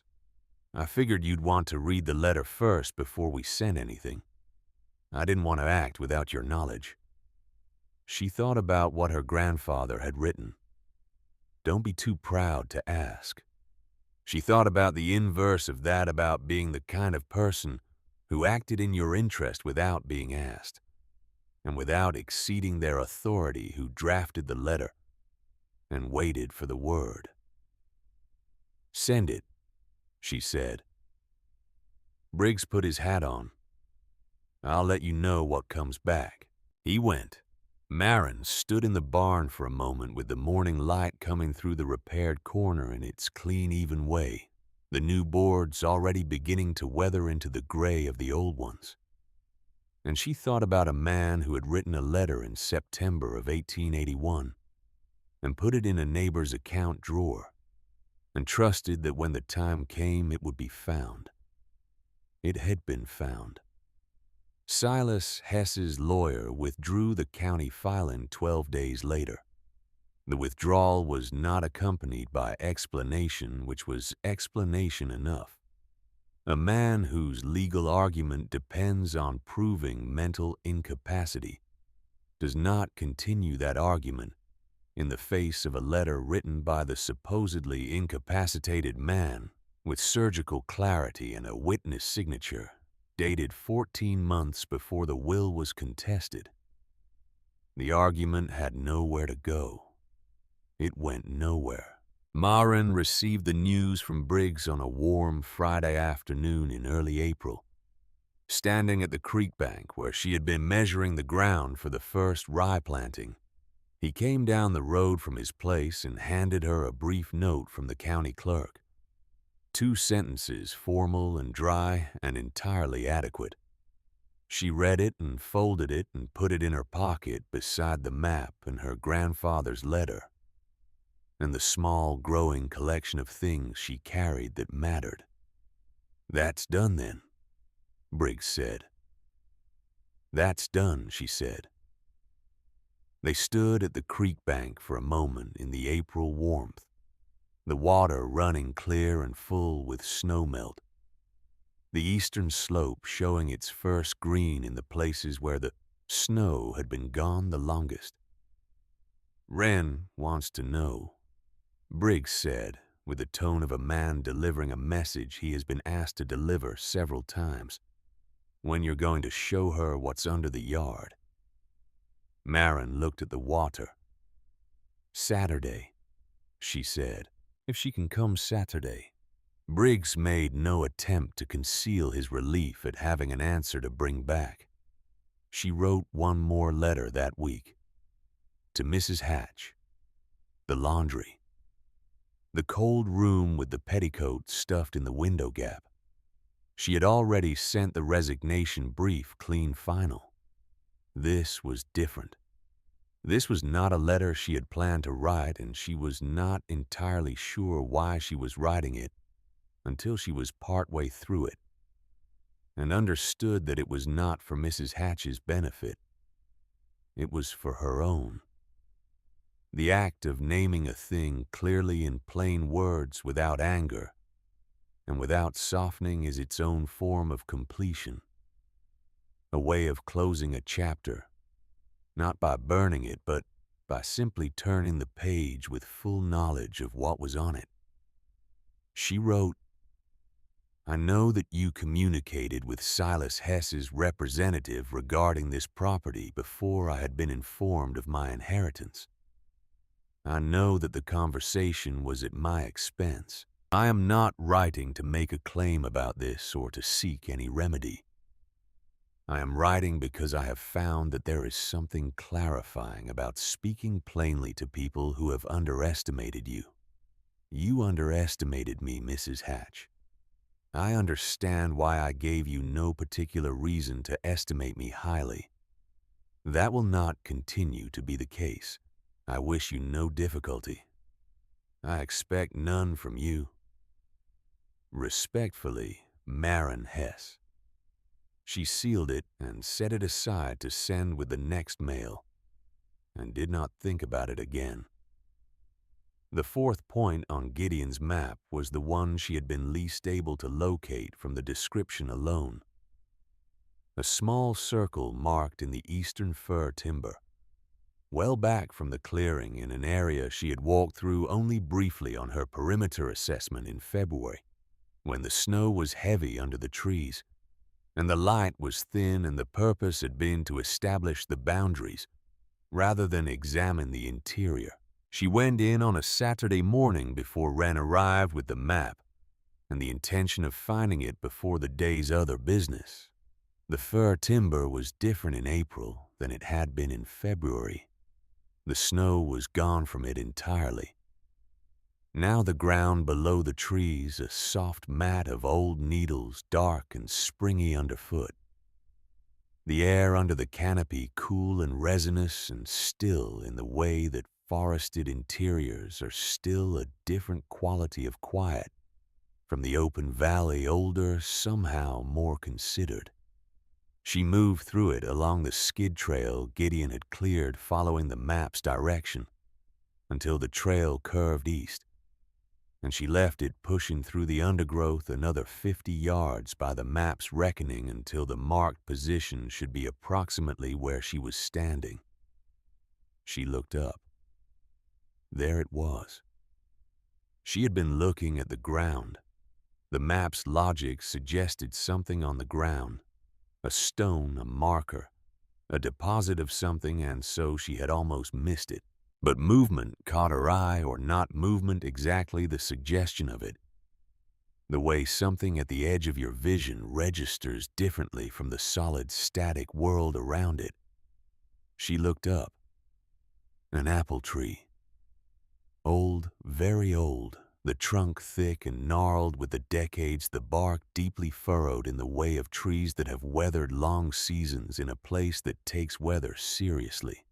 It had grown among the firs and been partly shaded by them, which had kept it from spreading as an apple tree in the open would spread, but which had not stopped it. The main branches reached through the gaps in the canopy toward the light with the patient determination of a living thing that has decided it is gonna be here regardless of conditions. The smaller branches, and there were many, the crown denser than she had expected from a tree growing in partial shade, were already showing the swollen buds of April, tight and dark red at their tips, the first unmistakable indication of what was coming. The tree was alive.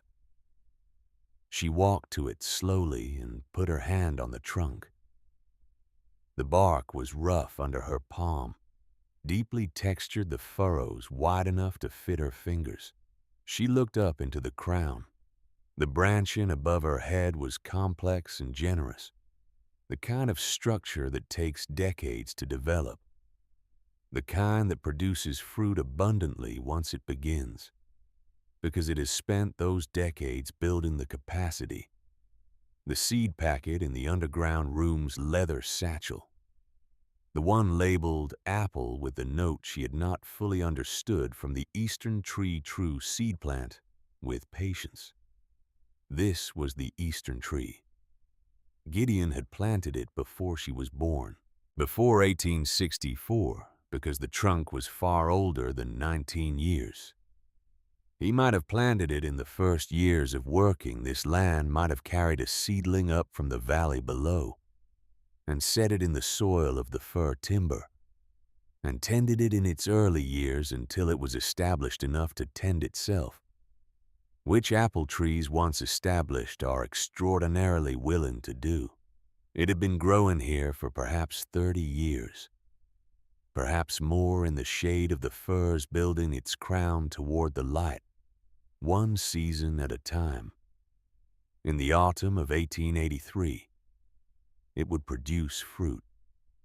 She had been standing in the timber for several minutes, her hand on the bark of the old tree, when she heard Wren coming up the skid trail, not trying to be quiet.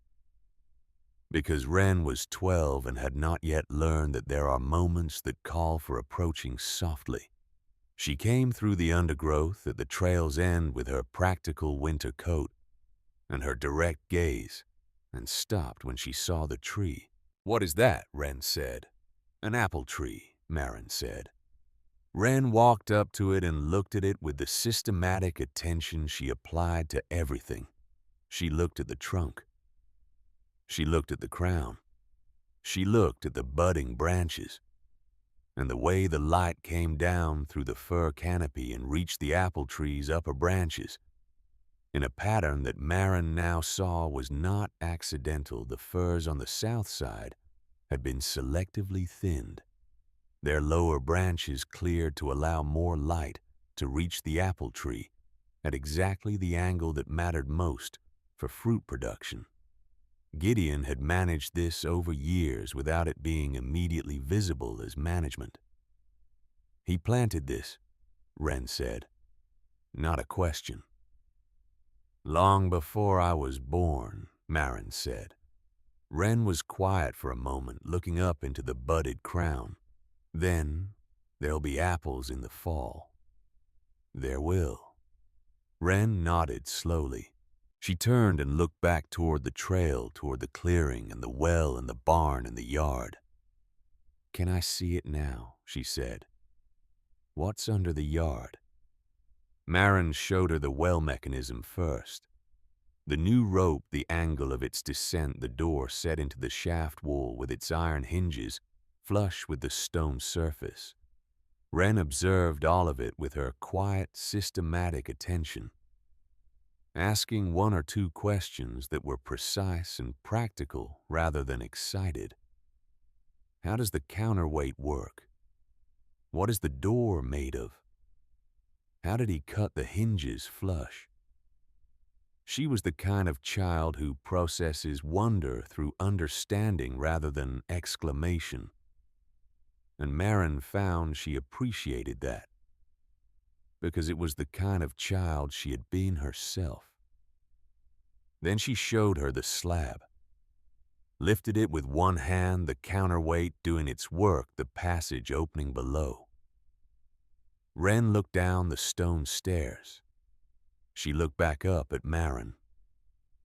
"It's warm," she said, feeling the air that came up. "It's always warm," Maren said. "The earth holds it." She let Wren go first down the stairs, which felt right. The girl had been waiting patiently for weeks, and patience deserved its reward in the proper order. Wren descended the 12 steps and turned the corner and stopped at the threshold of the main room, and Maren came down behind her and stopped one step back and let her look. Wren did not speak for a long time. She looked at the shelves, at the tiers of sealed crocks and labeled tins and folded wool and bundled tools, and the careful cards tacked above each section in the same cramped hand. She looked at the hearth with its angled pipe. She looked at the spring channel running its clear line along the cave floor. She looked at the small cabin with its glass window and its quilted curtain and its proper iron latch. She looked at the pine floor, close-fitted and level, the boards wide and sound. She looked at all of it with the face of a 12-year-old who is trying to hold something very large in her mind and is doing better than most adults would. Then she looked at Maren. "How long did it take him to build all this?" she said. Maren stood in the entrance and looked around the room, the hearth, the shelves, the spring, the floor, the cabin in the corner with the cedar-scented mattress, and the almanac on the shelf above the bed with its 40 years of margin notes. She thought about a man digging a root cellar in the winter of 1843 and breaking through limestone and finding water. She thought about 40 winters of coming down here with materials and tools and patient intention and building one season at a time, one shelf at a time, one fitted board at a time without telling anyone, without any audience, without any need for the work to be witnessed in order for the work to continue. His whole life, Maren said. Wren absorbed this. She looked at the room again, And then she nodded the slow, serious nod of a child who has understood something real and is acknowledging the weight of it. "Then it was worth it," Wren said. "The first rye went in the 3rd week of April. Maren turned the creek bank ground herself, working with the spade from the tool shelf. Good steel, oiled and ready, taking the blade to earth that was ready to receive it. The frost entirely out of the soil. Now the ground dark and workable and smelling of everything that had been held in it over the winter. She turned a strip 6 feet wide along the northern edge where the creek ran close and the moisture was consistent. And she broke the clods by hand where they needed breaking and raked the surface until it was even. And she worked until her shoulders ached in the familiar place and her hands were dark with the soil. And she was warm from the inside out, in a way that had nothing to do with temperature. She planted the rye by hand, broadcasting it in the even sweeping motion her grandfather had described in the almanac's margins, not too thick, not too thin. Let the seed find its own level in the soil, and then she raked lightly over the surface to cover it, and stood back and looked at what she had done. A turned strip of dark earth along the creek bank, 6 feet wide, 40 feet long. Rye seed invisible under the surface, beginning whatever rye begins in the dark. Nothing to look at yet. Everything still to come. She spent the following week extending the kitchen garden along the south wall of the barn, where the windbreak she had found on the eastern slope had its equivalent, in miniature the barn wall holding the warmth and blocking the north wind. The ground there already several degrees warmer than the open yard. She built a simple frame along the wall's base, using timber from the woodpile and the hand plane to dress the edges true, and she filled it with a mixture of the valley soil and the composted leaf matter she found in a pile behind the collapsed outbuilding. Gideon had been building that pile for years. She could tell by its depth and its consistency. The bottom layers, rich and dark and fully broken down. He had been building that too, without telling anyone. For her. Wren came most afternoons that week after her lessons and proved to have a natural affinity for the physical work of gardening that surprised no one who had watched her hold a level steady for 5 hours in a February cold.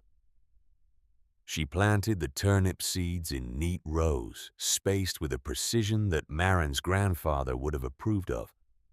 And she did it without being asked to be precise, because she was the kind of person who found precision satisfying rather than demanding.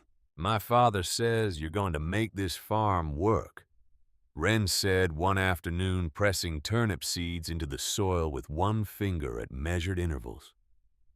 "What do you think?" Maren said. Wren considered this with the seriousness she brought to all questions. "I think you already have," she said. "The work you're doing now is the second kind of work. The hard kind was already done."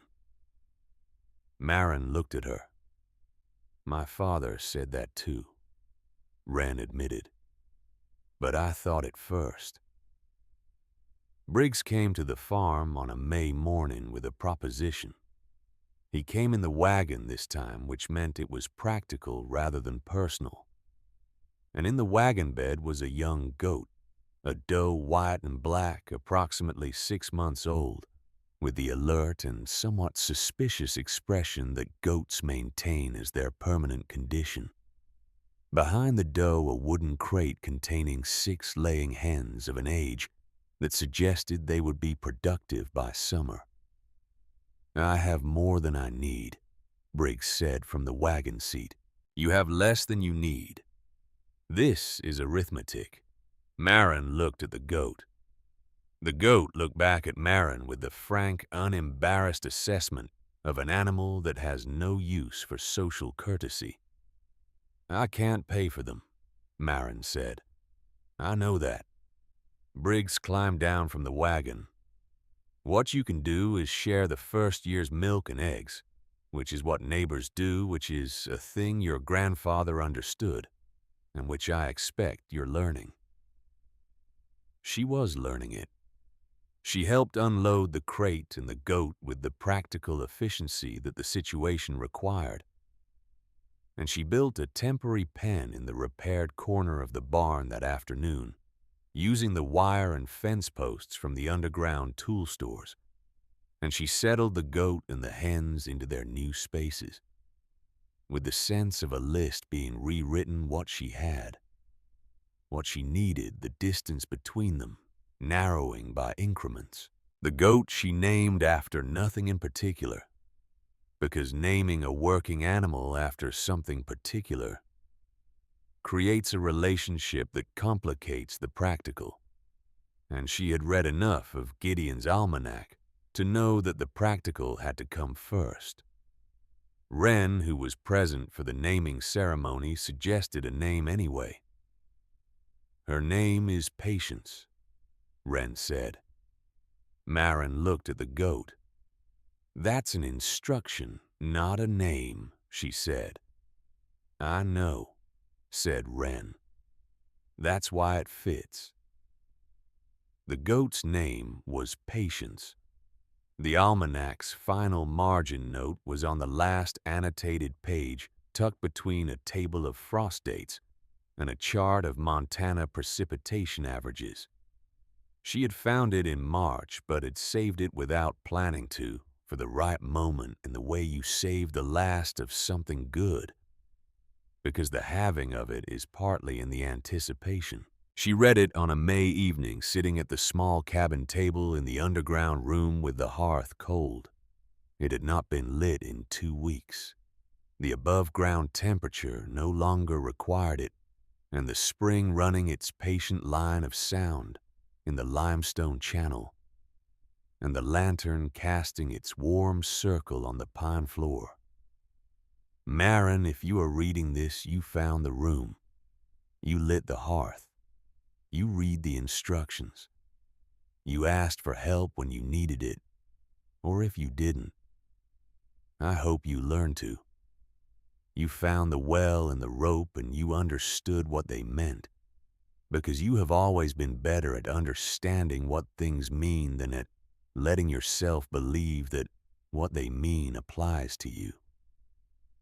This is the last note I will write in this almanac, because I have run out of pages, and also because I think by the time you reach this one, you will not need my notes anymore. You know this land now. Trust what you know. Plant the rye first. Don't be impatient. Love, Gideon. She closed the almanac. She held it in both hands on the table and looked at the limestone wall where the lantern light moved in its slow, warm way. And she let the quiet of the room settle around her, the spring sound, the faint creak of the barn, above the new sounds of a farm beginning to be inhabited, the goat shifting in her pen, the hens murmuring their low evening commentary. She had been here 3 months. In 3 months, she had learned the property and learned the underground room and learned the soil and the creek and the fir timber and the clay deposit and the apple tree and the windbreak on the eastern slope. She had planted rye and turnips in the beginning of a kitchen garden. She had repaired the barn and built a pen and established a working arrangement with the nearest neighbor that had become, she understood now, something more than arrangement. Something that had the shape of the kind of ongoing exchange that holds a community together. The kind that does not require accounting, because both parties understand it to be reciprocal. In a time frame larger than any individual transaction, she had come to a dead farm in a February cold with a canvas bag and a canning jar of coins. and her grandfather's last letter, and she had found under the frozen mud of the yard a room that had been built for her across 40 winters by a man who had understood something about her that she had not yet understood about herself, that she was capable of more than endurance. She had been enduring for so long that she had mistaken endurance for the goal rather than the foundation. The morning that changed the arithmetic for the final time came in the middle of May. She had begun sleeping above ground by then in the barn, in a simple space she had made in the clean loft above the pen, the way farmers have slept in barns across every century of farming, because the warmth of the animals rises, and the hay smells of stored summer, and the sounds of the farm at night are as regular and reassuring as breathing. She still went underground each morning to check the stores, to fill her water jug from the spring, to tend the small necessities of the room that Gideon had maintained for 40 years, and that she intended to maintain for whatever came next.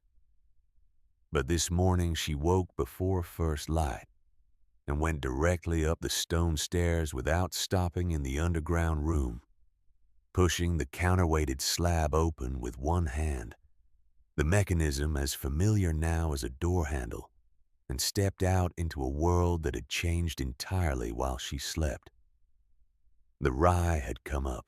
She had been watching for it had checked the creek bank strip every morning for 2 weeks, crouching to look at the dark surface for the first indication, the first tentative color. But it had come up overnight in the way that things sometimes do all at once, as though the seeds had been consulting each other in the dark and had agreed on the timing.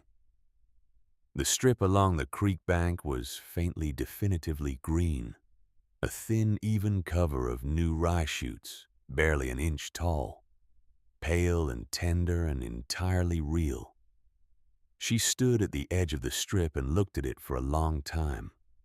The valley was not yet fully light. The eastern slope still held its dark firs against the sky, the mountains above them carrying the last of the winter snow in their high places, the shapes of them, large and permanent, against the pale of the coming day. The creek ran its sound along the northern edge, full with the last of the snowmelt clear over the stones. The barn stood solid behind her, its new boards already weathering into the gray of the old ones, the distinction between repaired and original fading by the week. Above the barn, the first swallows of the season cut their fast, definitive lines through the air, returning from wherever swallows go, finding the valley as they had always found it. The sky above the eastern slope was the color of something about to happen. Maren stood on the cold ground of Stone Creek Valley in the first light of a May morning and looked at her rye, and listened to her creak and felt the warmth already beginning to build in the south-facing wall of the barn behind her. Somewhere in the fir timber, invisible from where she stood, the apple tree was leafing out. In the garden beside the barn wall, the turnip seeds were doing what seeds do in darkness, swelling toward the light, building the structures that would push them upward into the May sun, patient and unhurried and entirely certain of the process. She thought about Gideon as she thought about him most mornings, though the thinking had changed since February.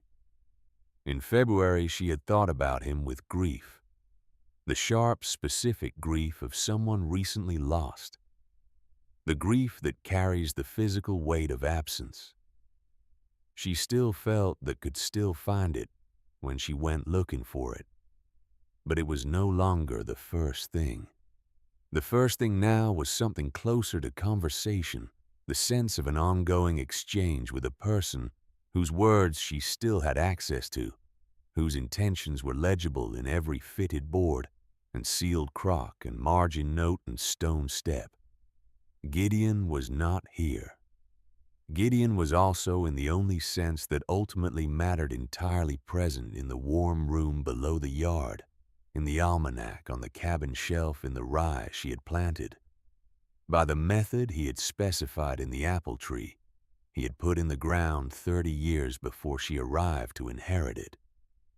He had built for after. She was the after. Wren came up the valley road as the light grew, which was becoming usual. The girl had developed a habit of appearing in the early morning before her lessons and helping with the morning work as though this had been arranged, though it had never been formally arranged. She came through the gate in the sagging fence line and saw Marin standing at the creek bank, and came to stand beside her without speaking, which was one of the things Marin had come to appreciate about Wren. She understood that there were moments that did not need filling. They stood together at the edge of the rye strip and looked at the pale green of the new shoots in the May light.